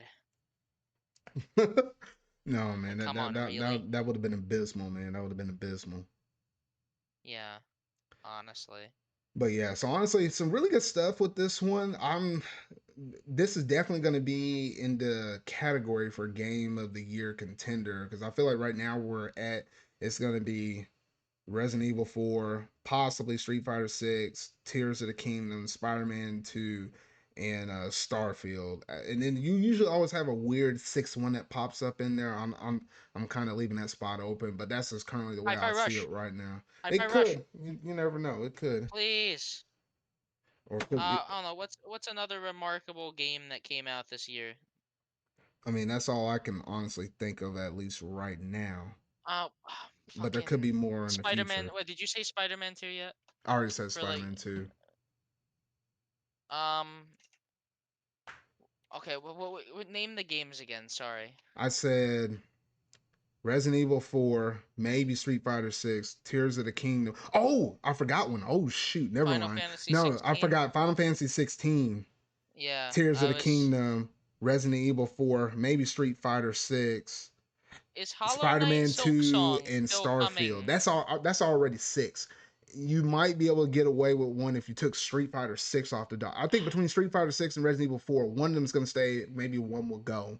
I think Hogwarts Legacy is gonna be put on Game of the Year That for some could, and reason. that's another one too. I I don't played know. that one, and that one's actually really good too. I mean, a lot of more of your casual fans are gonna probably go through and play that game because that one's gonna literally be Yeah, out on almost every device from like yeah. your new I feel and like past gens. So people yeah, forgot about that game quick though. I mean, but that's the thing. That game released so early on in the year though, but people will bring that back up. But I don't know if it'll Yeah, maybe. if it doesn't get in game of the year contender, it'll be like right on the outskirts. It's But like it you also reviewed got well. It reviewed well. Star Wars Jedi Survivor was also a major game. But yeah, like I do think that Game Awards this year is gonna be a hell of a interesting experience. Um, is that all for the Microsoft showcase? Yeah, so that's pretty much it. So I guess in terms of ranking this show, I would say this show was a solid B for me. All the Atlas stuff was cool, and I liked Starfield. That's what it really had going, at least for me personally. And both of those things kind of held it up for me though. But I can appreciate the what was it, the Fable stuff that showed up in there. Hellblade 2 actually kind of threw me off with that audio stuff. That was pretty cool stuff right there. I'll But yeah, give it a overall B this was plus. pretty solid. It's pretty solid. You saying B plus? S- Slightly better than the Summer Summer Game Games Fest Fest. showcase, but Okay. only because of like a couple announcements. Like I don't know. I still think Sonic Superstars and Final Fantasy VII: A Rebirth were better announcements, but No, yeah, definitely. this show was more engaging overall to No, yeah, because you watch didn't have as a like the show. ad breaks and all of that messed up like what Summer Game Fest had. So it was more streamlined. Even though this thing was still kind of long, I feel like they might have made it a little bit shorter, but it still did all right. It still did all right. Yeah, so Yeah. I think that's pretty much it in terms of the Xbox showcase. Now we only got a couple more left, and these ones I feel like should go by a little bit quicker than what we've I been have doing with some of the other nothing. ones. I have nothing for Ubisoft. I gotta be completely honest with you. Ubisoft's all right. There's a couple of things I could at least say with Ubisoft. I felt like Ubisoft had some good games. The presentation of it was a little bit weird and a little bit whack. Because first they started off showing off Avatar: Frontiers of Pandora, which for a Ubisoft game, I'm actually kind of surprised with the scope and scale of what they're actually doing with this game. It actually looks really nice. I was I'm kind of on the fence. I'm kind of on the fence whether or not I'll get it or not. They did confirm that it is going to be coming out December of this year, so you don't have to wait too much longer for this game though. But while they were showcasing off this game, it was weird, man. It was real weird when I was watching this thing because literally they'll zoom out and have it where the dude or woman that was talking on the side and you had the gameplay to the right, and then the thing would just zoom in real close to their face, and then they move to another camera angle. I'm like, what the heck are y'all doing with the show? Like, what the I was like, that was my major pet peeve for this whole entire show. The presentation was a little whack. The games there were kind of solid. The presentation was whack. But Avatar: Frontiers of Pandora, that was all right.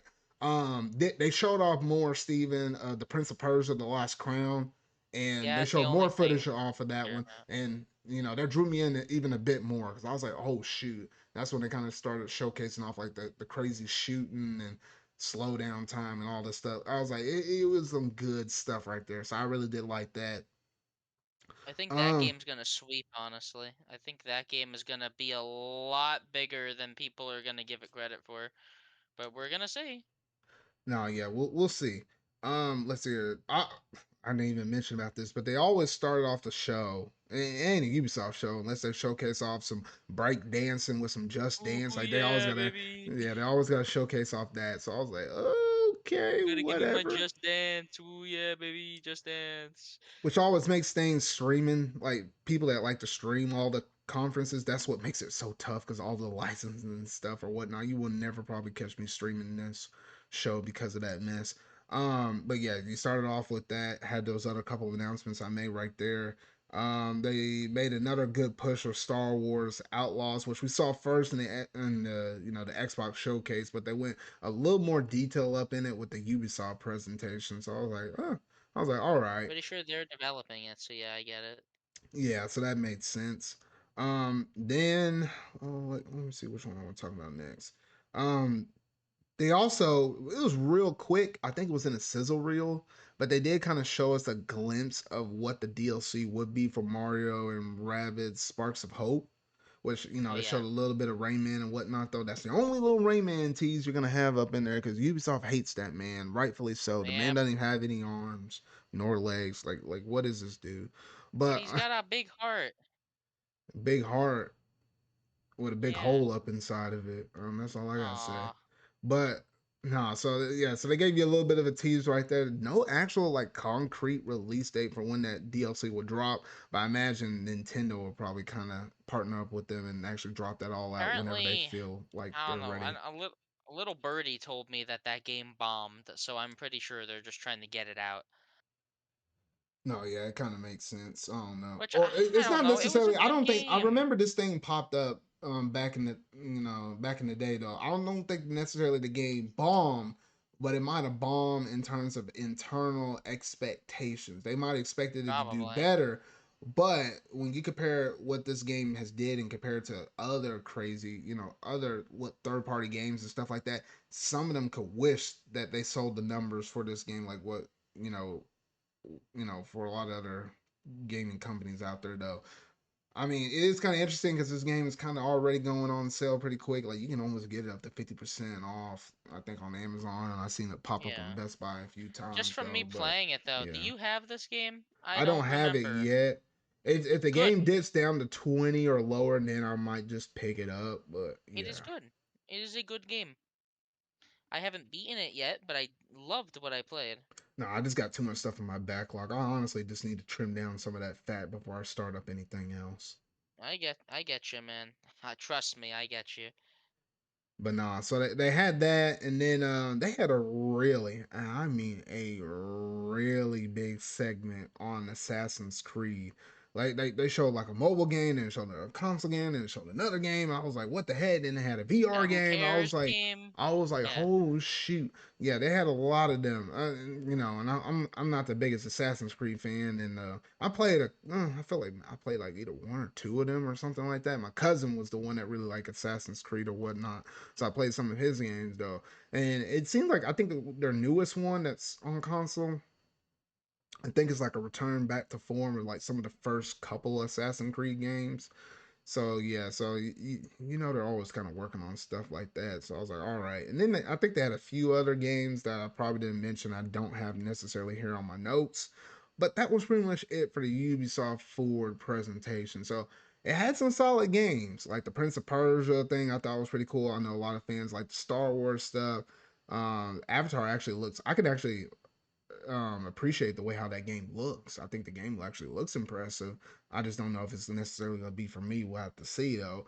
But if I were to rank this presentation, it's probably just a middle C. It's not necessarily a bad.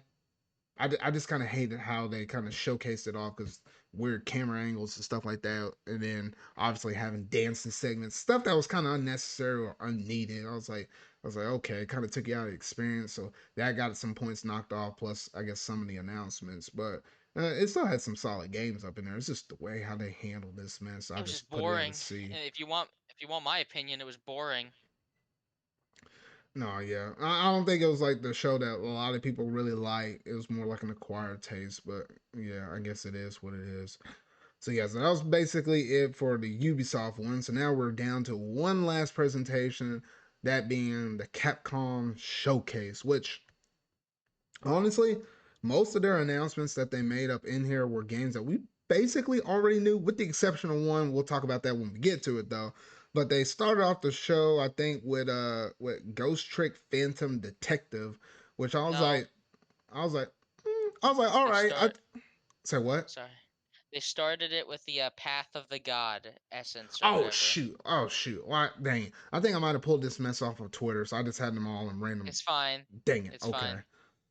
But no, yeah. So that Path of the Goddess one, which, oh, you know what? I don't think I had that in my notes on one of these other previous showcases, because it wasn't first showed off in the Capcom one. Was it showcased off in the Xbox or the Summer Was it? Game Fest one? It was in one of those two. It was either Xbox or Summer Game Fest. It was actually in one of those two presentations first before we even got over here to the Capcom. They just showed it again a second time here. Oh shoot, which one was it? It might have been the Summer Game Fest one. I It, no. We had Phantom Blade from Sony, which looked very similar, but It was one of those two. Shoot, I don't know if I didn't write the they're notes off, different games no, though. it might have been the Xbox one. Maybe they just didn't have it in the little Blurb. in the little blur picture thing that I Yeah. had. But Who yeah, knows? so honestly, that one looks really interesting. The fact that Capcom's making a game like that, that is an interesting one. That one did kind of stand out in terms of like a Capcom game right there. So that was pretty cool right there. You had Exo Primal, which I think they're even doing another beta for that one though. So I was like, oh okay, it's kind of cool. Weird how you're fighting like slew of Dinosaur. dinosaurs all at one time, but. Mm, It looks kind of funny, but like I don't know. I'm not gonna get it. I gotta be completely honest with you. yeah. They got it's a $60 game that launches with a battle pass already. No, No, no, yeah. that's how you immediately turn me off on a game. Just $60 plus a battle pass. No. But so we had that. Then they also had Dragon's Dogma 2, which like the same thing like that other one. They showcased off often. I think it was either Summer Game Fest or the Xbox show as well. And I think people actually like that, or the Dragon Dogmas fans Well, out yeah, there. Zard. This one's actually a very big deal. So yeah, I think they didn't. I heard from some report. I think this one's like 4 or 5 times bigger than the first one, or something crazy yeah, like that. but yeah. Overall, this game is a extremely big deal, Zard, No, yes, for I like get the it's a fans big of it. deal. I just hadn't, weird enough, I just hadn't even heard about the first one or whatnot, though. I I went and bought it. Zard, it's kind of Dark Souls-esque, but I think it's more story based or I don't know. You might like it. I'd say try it. Hmm, It seems like something you'd like. It's fantasy, it's got spells and stuff. This one though, this one looks really fun. I like it's got like they showed this one meteor spell where a real-time meteor comes from the sky and rains down. hmm, And just cool stuff like that made me like I want it. I want to try it. hmm. Okay, So okay. I'm gonna get that one. I have to probably see a little more information on it, whether or not I actually want to kind of either, take the dip and actually try to get it. I don't know. This kind of all depends, though. But no, that's a major game. I know a lot of people are really looking forward to that one. So really good stuff right there. Now this next one, whole freaking shoot, this is the one for me that I was like, I kind of felt like it was gonna be a thing because of the Capcom giggling. It was just only a matter of time when they were gonna officially announce it, though. But yes, they're coming out with the Apollo Justice trilogy for your Ace Attorney series. So you know, basically the mainline Ace Attorney game for 4, 5, and 6, all being thrown in the trilogy. There's more language support, so you can even play in like what Mandarin Chinese if you happen to speak that language. But yeah, a lot more things like that. They have a little bit of voiceover option, not voice. Well, oh my gosh, I don't even know. I'm getting tongue tied up on this one though. Voice options. There Voice you go. option. I'm just gonna say that voice options. They had some that up in there, which honestly I didn't know or think that these games actually had voice up in there to begin with, or that was just something they just wanted to add up in these versions of the game. But regardless, I'm looking forward to this because I was like, I played the first three and I really wanted to know what the story was looking like with 4, 5, and 6. and we don't have to wait too long for this one. It's coming out early 2024. So that was my major highlight of the Capcom one. I was genuinely excited for that one. I did get a little spoiler on that one because I was checking the Discord, and one of y'all happened to post that mess up on Discord, and I was just checking through. I was just scrolling through it. I saw the pictures. I was like, "Gosh dang it!" I was like, I couldn't see it for myself when I watched the presentation, but nonetheless, I was hyped. So yeah, I've been waiting on this one. So I'm glad I'm gonna be able to play this one though. But yeah, so we don't have to wait too much longer on that. Let's see here. What else do we have? I managed to put something on there. No, wait, we already talked about Path of God. Ghost Trick Phantom Detective. What I got clicked People off are on earlier. excited. People actually like that one, which I'm looking at one. I'm like, it looks okay. I don't know if it's necessarily my speed, but I seen quite a bit of people actually liked it. Even the dude that was presenting it, he was even kind of getting to the character, like he had that hat on and whatnot. Though, like yeah, he was really feeling it. I get prep. I get props to that man. Yeah, He was feeling it. Yoshi specifically really likes that game. No, yeah, I had to see if see what he thinks and let him give me my or his opinion on it though. But yeah, so good stuff right there. They showcased some more Street Fighter 6 and Resident Evil 4 VR stuff, which actually is going to be free DLC whenever that actually drops, or for the Resident Evil 4 VR stuff, should I say? And then one of the other major things, which necessarily wasn't the most exciting thing though, but it is what it is though. But unfortunately, Pragmata was delayed once again. I give them a little props for the way how they actually announced that delay, because it was like literally it was like a what seemed to be either an engine or CGI. It was probably Yeah, CGI, but it was like a little girl writing on the note, and it was saying like from one year sorry. to the next year, and it got a couple years scratched out, and it's like year what question mark, and it was like sorry with the sad face on there. That made me laugh out loud. I thought that was the funniest way to ever delay a game. And it was great. I don't know what even made them think about doing that, but my god, I'm glad they did. No, yeah, I'm glad they did, because honestly, there's no rush to kind of get this game out there. There's a lot of stuff already out there right now.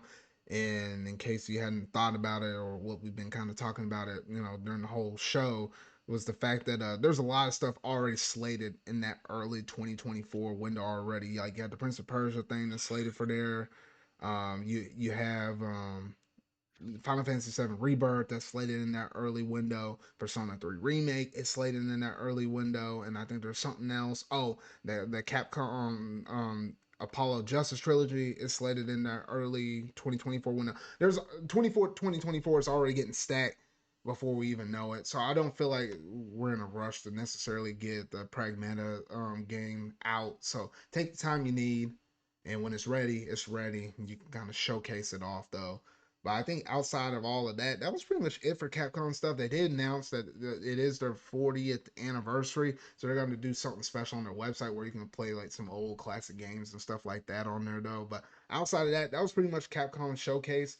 And I think literally only the Ace Attorney stuff was the only thing that was brand new that was up in this thing that we didn't actually already know about. But yeah, anything else to kind of add on this one? Like I said, the Pragmata thing was really funny. Ghost Trick looks fun, and also Resident Evil 4 VR is gonna be scary if I ever get that thing.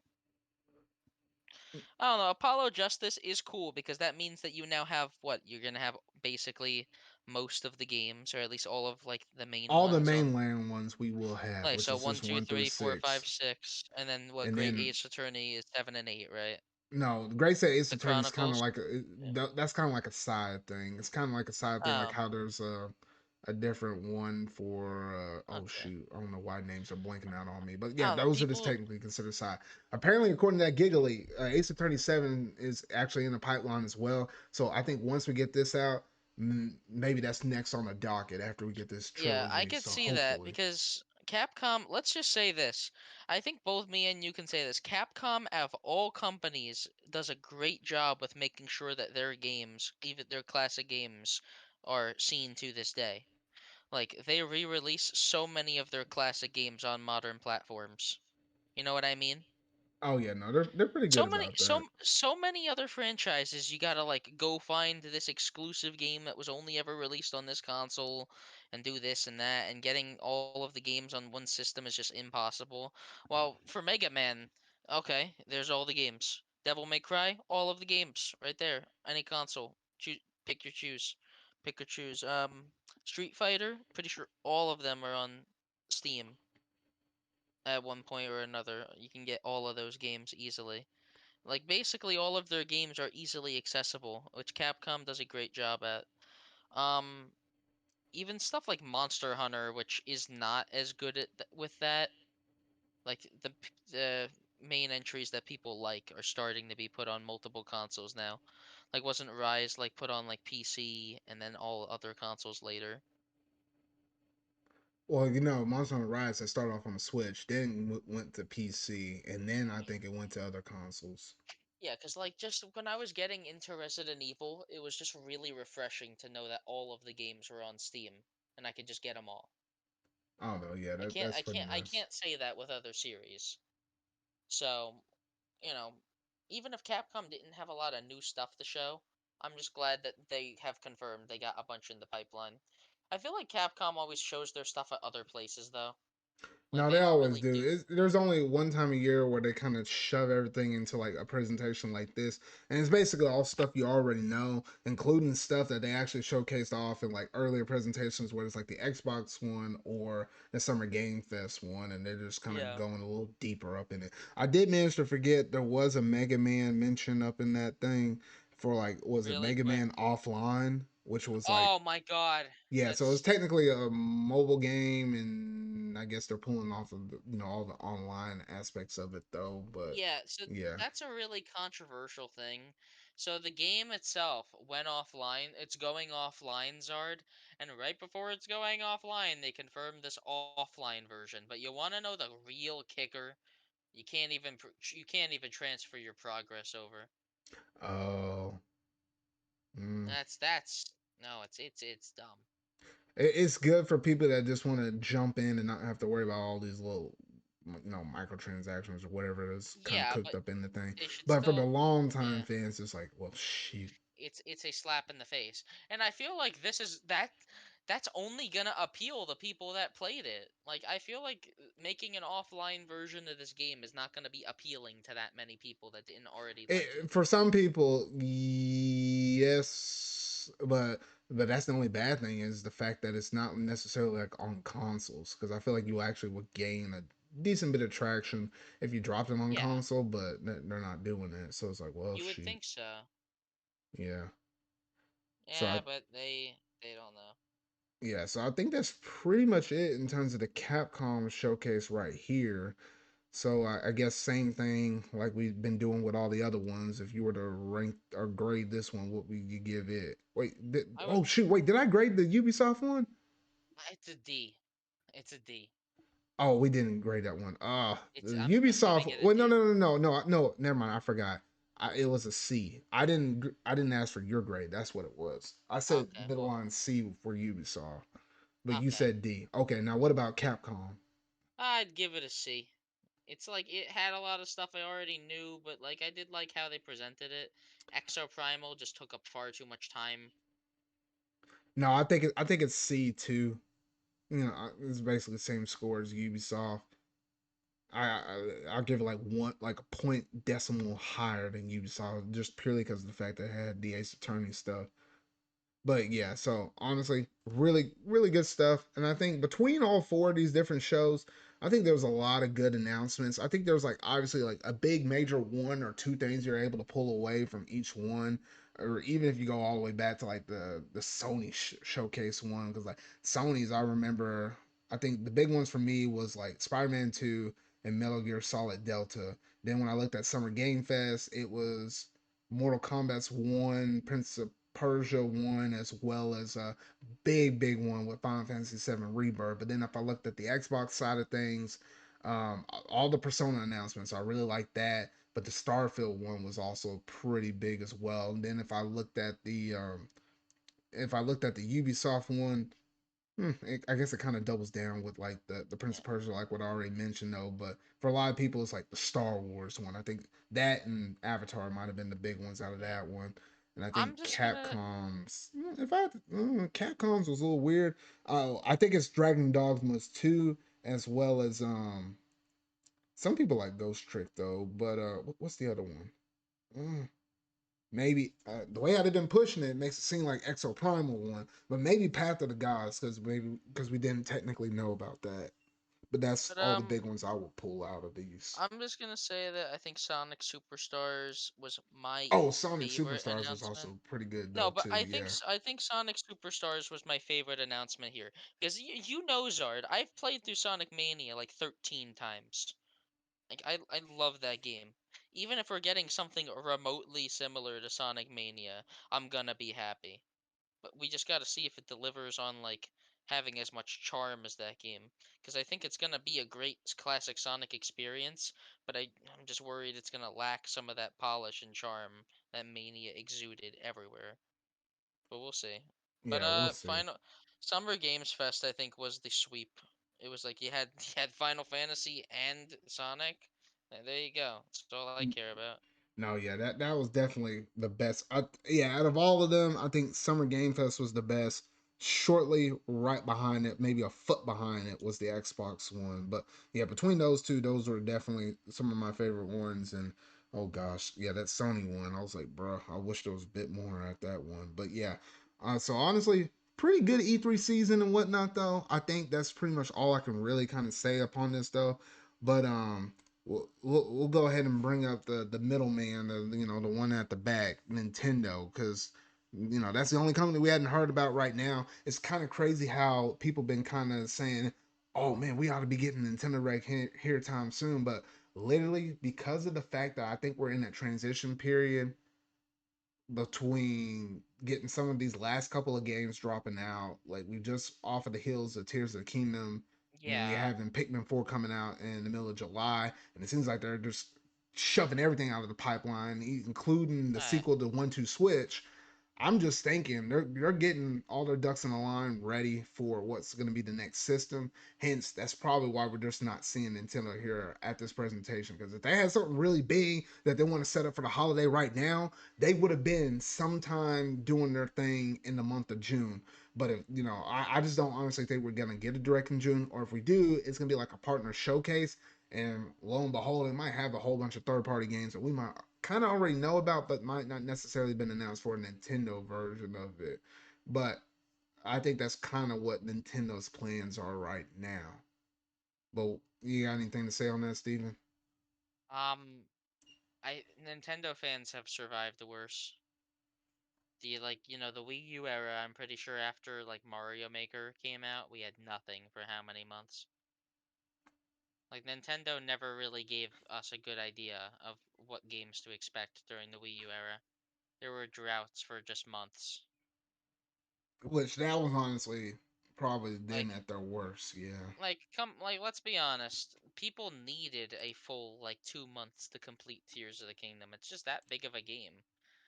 Like for the casual audience, it would just feel kind of overwhelming to have Tears of the Kingdom come out and then have a big E3 presentation with a bunch of new games being announced right after that, and then Pikmin 4 coming soon after.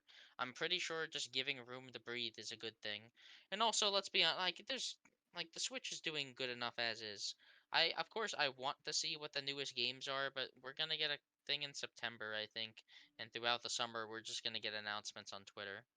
I honestly think that's what we're gonna get, Zard.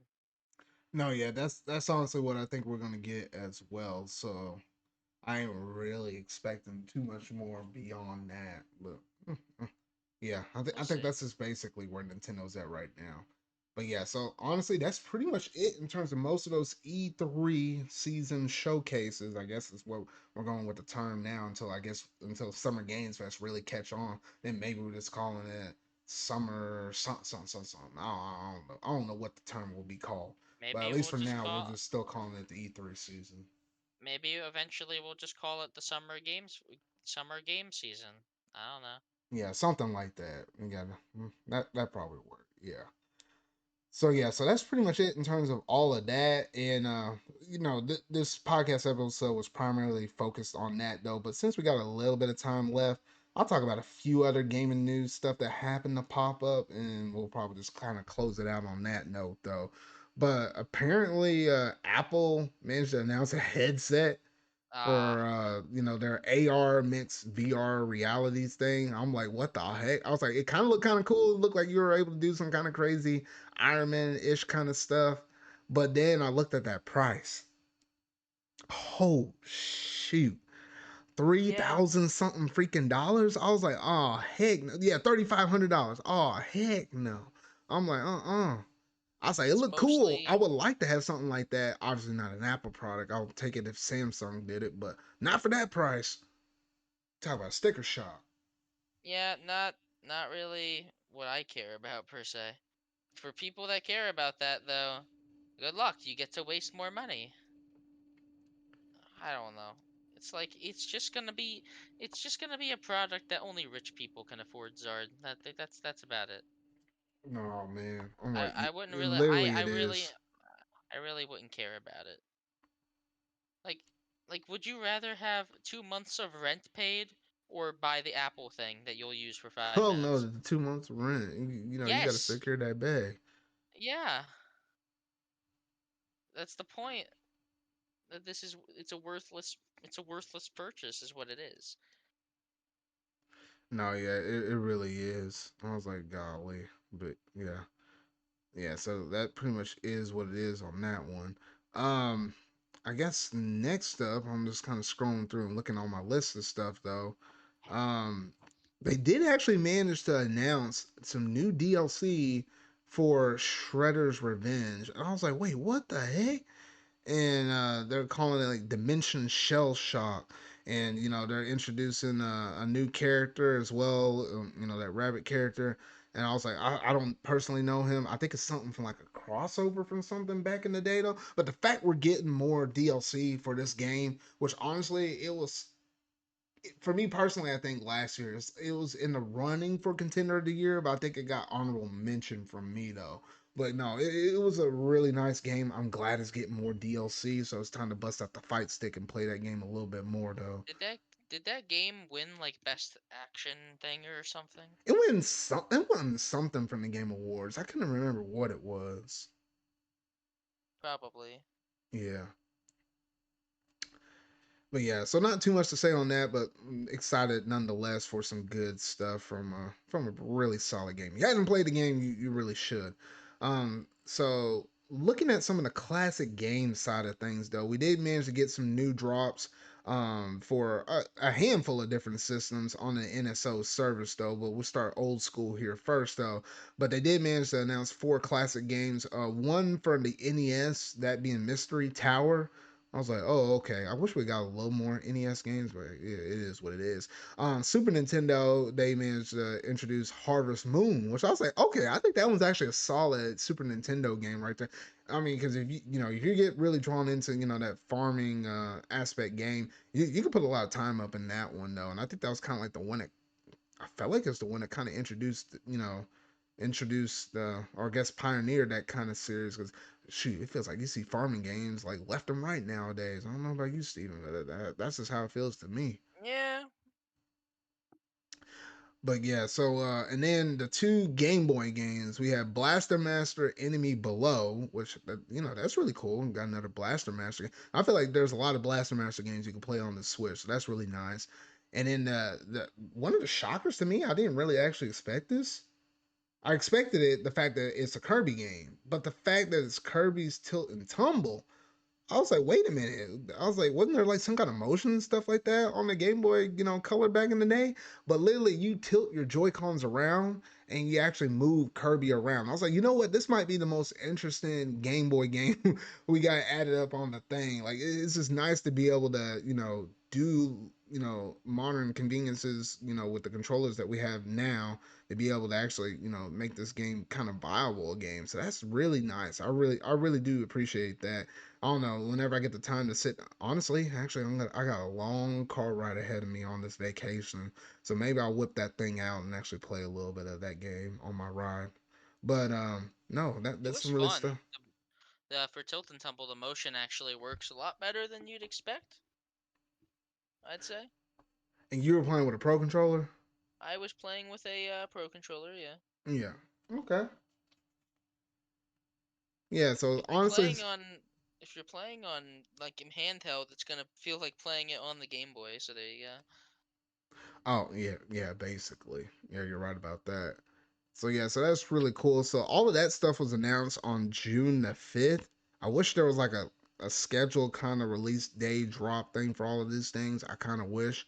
So yeah, so remember that was dropped on June the 5th. And literally today, on the day that we're recording right now, they actually did manage to come out and say, yes, the new GBA game for this month is literally going to be Fire Emblem. You know, the first Fire Emblem game that got localized over here in the West, and you know, for people over there in Japan, they actually refer to this game as Blazing Blade, and I'm like, oh heck yes, it's about time. So I like how many different Fire Emblem games you're actually able to play here on the Switch, and maybe we'll have a few more coming here Didn't in the they distant confirm Sacred future. Zones? Did they not? Yeah, I think. Well, I they swore confirmed they. one of them. They confirmed one of them. I can't remember if it was just this one. No, I felt like they confirmed this one, but they didn't confirm Sacred Stones. But if you think about it, it wouldn't take them, you know, that much time at all for them Okay. to put Sacred Stones on here. Yeah, I don't know. I know for a fact in Japan it was always confirmed we were getting both of these games. Well, no, in Japan, and that's the Yeah. interesting thing. For us over Yeah. here, we only got Blazing Blade. But in Japan, or slash if you have the, you know, the GBA app for the Japan version of it though. They're actually getting not only Blazing Blade, but they're getting Binding Blade as well. So they're getting Fire Emblem 6 and 7. So Isn't don't yeah. both of those games have a Roy, or is that just No. So Blazing? basically 7 is which the one that we got over here in the West. 7 is basically starring Elliewood, Hector, and Lynn, which everybody and their mama heard about Lynn. You know, people love Yeah. themselves some Lynn. That storyline between these three characters, it's actually timeline wise, it's actually first. However, Fire Emblem 6 features their kids. And that technically comes later in the timeline. However, that game came out first. So basically, this game right here is a prelogue to the events that happen in Fire Emblem 6. So which one is the one that has Roy? Roy is Binding Blade. That's the one. Fire Emblem Oh, so it's 6. the one we don't have. That's Okay. the one we don't have. That's the one that never got localized. To this day, do we still not have any version of a game with Roy in it localized? No. That's it's just I mean, so because interesting how he's he. only in one game. Fire, Well, you know, yeah, and yeah. yeah. I know everyone made the argument when when Melee came out, no one knew who Marth and Roy were, but I'm pretty sure people at least knew who Marth was. I'm pretty sure Marth was at least kind More of known. kind of ish. I mean, you seen them little And of Smash course, we Brothers got trailers where they were like, oh, like who's yeah, Marth? but like even Marth, we got Shadow Dragon on DS. Like Yeah, it was localized. later on, yes. Yeah, but Roy to this day, I guess they still didn't. So Mm-mm. weird. The only thing that has Roy in it that was actually released over here for us Fire over Emblem here Engage is yeah, Engage. or Warriors and weird Unless spin-off there was stuff, some but weird yeah. DLC thing I'm not recalling, but no, I'm pretty sure that's it. Yeah, no, Console that's weird. wise, yeah. It's weird. Yeah, it's weird. But yeah, so honestly, some good stuff. I'm glad people are actually able to go through and play some old school Fire Emblem because, you know, it's just some nice stuff to be able to go through and play right now, though. So yeah, so honestly, some really good stuff. And I'm looking at my list, and I think I almost just about had most of it because most of my list had all of these announcements for the game or not the game had most of the stuff for confirmed for summer game fest, you know, the E3 season time ish or whatnot though, so I kind of won't really dilly dally at least a little too, you know, too much longer on that though.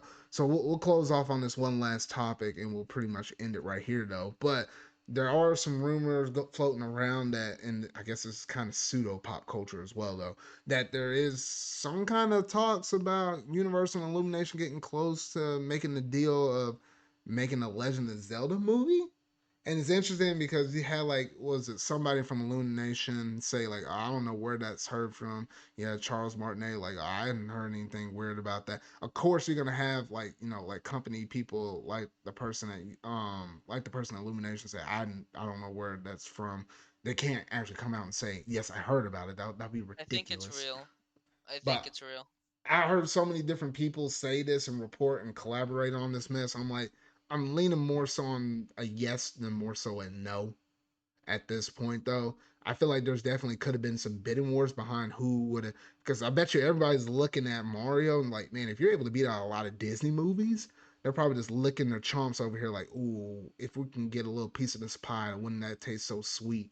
So I bet you there were some bidding wars kind of going on behind the scenes of, based upon the rest of Nintendo's IPs, what they wanted to do next, which that probably be Legend of Zelda.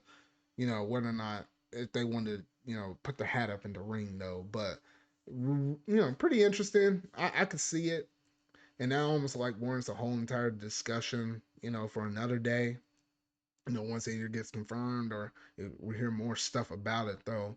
But I'm down for a Legend of Zelda adaptation. That obviously that'll be more story driven, which is something I felt like the Mario movie could have used a little bit more of. But it still was a really solid movie. I actually managed to pick it up on Blu-ray and everything Yeah. like that. I got a digital copy and whatnot though, and even bought the special Walmart edition thing. I just like the star, the way how it looked. So I was like, why not Yeah. just get this thing twice? I But was yeah. gonna mention I was gonna mention the only other gaming related thing I thought was kind of funny recently. Oh, go ahead. If you seen McDonald's did their whole Grimace's birthday thing recently, and on their website they released an actual Game Boy Color game you can play. No, yeah, I did see that mess because I think you can play it like actually on their website, and I think people managed to Yeah, actually get the ROMs and stuff, and they were yeah, actually able to play that mess on actual hardware, which is actually kind of funny. I was like, bruh, it's funny is what it is. I just think like I don't know if they had to make a I don't know if there was already like a game a McDonald's game on Game Boy that they just had to alter. But either way, they must have had to have somebody do it. It's funny. I'm glad they did it. no, yeah, I'm kind of glad they did it, and it'll be nice to see big companies like McDonald's actually do take cracks at gaming like that in the future. Just small little things like this on this kind of small scope or whatnot. Though it's just a nice little novelty, especially considering it's not like people release new Game Boy Color games like this I nowadays. I So it's just honestly, interesting when you hear little stories like that. yeah, I'm kind of honestly interested to see if they had to get permission from like from Nintendo to even do this. Uh, But who I knows? I Just don't know because how that I'm works. pretty sure the ROM itself says like Nintendo when you start it up. Who knows? Hmm. I'm pretty sure the cool thing you can play it on your phone. I feel like you should be able to. I mean, with it being a Game Boy Color game, it shouldn't be that complicated. Especially if Well, you just pull up yeah. the website on your phone, then yeah. But yeah, so I think outside of that, that's pretty much it in terms of everything gaming related we had to talk about. So I don't know how we managed to shove all that mess within almost like the span of 2 hours right now. At least running almost close to like an hour and 52 at the moment though. But a lot of good stuff that was announced at all of these different showcases. We had some good ones like Summer Game Fest, surprisingly, as well as the Xbox One. We had some disappointing ones, that happened a couple of weeks ago with with the Sony with the Sony showcase. I don't know why. People are thinking maybe we'll get another one later on in the year though, but who knows at this point though. You waited like 300 something all ball days. No, wait, no, I think it was actually more than 300. It might have been closer to 600. I don't know. It was just basically like a couple of years or so since we had the last showcase, and didn't have that many first party games. Kind of set a little sour though, but I think definitely out of this whole entire situation, Xbox came out like a proud winner. Like this was their moment to shine. With Nintendo taking a back seat and Sony kind of fumbling the ball or whatnot though. But honestly, I think we got some solid announcements out of this one. I think I walked away with maybe 6 games I'm kind of keeping an eye out on in the future, 6 or 7 or something like that between late 2023 and So early 2024. yeah. So Zard, I was playing this in the background. Uh, I'm playing this Grimace's birthday game, and they have a quote from Twitter in one of the cutscenes. It just says I peaked when I got invited to my friend's McDonald's B-Day party and been chasing that high since. This is awesome. This is Bro, probably you know what? This is my favorite E3 announcement. bro, what the heck? It wasn't even at E3. It was, or I say E3. You know what I It mean was by the that. But, McDonald's E3 showcase art. bro, But oh, yeah, oh goodness. But yeah, so honestly, some really good stuff, and I was just glad to be able to at least sit down with you, Steven, and be able to kind of give all of our thoughts on all these different showcases, though. But like always, y'all gotta let us know down in the comment section down below. What do you think about each showcase that was, presented? And if you had to give them a letter grade, I'm curious to see what your letter grades are for each one of them, from the Xbox, Summer Game Fest, Capcom, and Ubisoft. I didn't even get into some of the weirder showcases like your Devolver Digitals or the PC Gaming Show and all of that stuff. There was even one that was called a wholesome something. I want to say wholesome direct, but I don't know if it was exactly called a wholesome direct. It oh, was did you watch the Devolver one? no, That's I what I didn't was watch the thinking of. Devolver one, but I It heard was it was funny. funny. I heard it was funny. They like made up their own video game mascot and pretended to reboot it. Oh goodness. But yeah, no. So there's some smaller ones out there that like ones that we didn't talk about because it's not as serious though. But I think depending on the type of audience, depending on who you are, you might get a kick out of certain stuff. Like Devolver Digital, if you just want some funny laughs, you might want to sit down and watch that one though. But yeah, so I think outside of that, that's pretty much it. So Steven, let the fine people know where they can find you at. You can find me on Twitter at Steven Jr. 1231. Not doing much honestly, but I'm there. Alrighty. And like always, I like to thank Steven for joining the podcast once again, though. But yeah, so honestly, some really good stuff that happened over within the past couple weeks. But this is pretty much going to do it in terms of my ZardCast episode 057 right here, though. So yeah, so if you really like this episode, make sure you go and hit that like button. Go ahead and hit the subscribe button and that bell. That way you can stay up to date on anything video game related I feel like talking about and discussing. If you haven't been listening to this on one of my various podcast servers, whether that's like a Google Podcast, Apple, Spotify, or even iHeartRadio, yes, you can hear me in the car as well as like Amazon Music and all that other stuff, though. Make sure you go and hit the like buttons over on those respective channels, though, and just let people know, hey, we're just, a couple of dudes over here just talking about gaming related stuff and some pop culture stuff when some of that stuff happens to pop up in there. I know there's a lot of stuff we had to talk about within this one session though, but the pop culture segment should be returning back within the next episode. But yeah, that's gonna basically do it for this one though. So yeah, thank you once again, Steven, for joining the show for tonight. And I hopefully each and one and every one of y'all have a great week. I'm on vacation right now. I'm living it up right now. I'm certainly living it up right now. And you can look forward to my various different uploads that should be happening on the normal traditional Friday time. So it won't feel like I'm gone, but I'm technically gone. But you know how that is though. But yeah, that's gonna basically do it for this episode though. So remember, y'all, until whatever video I make next, until my next episode being Zarcast episode 58. I'll see y'all later. See ya. Now I did not mean to play that mess. I did not mean to play it. I hit the wrong button. Oh shoot. All right, ending it for real. All right, I'll see y'all later.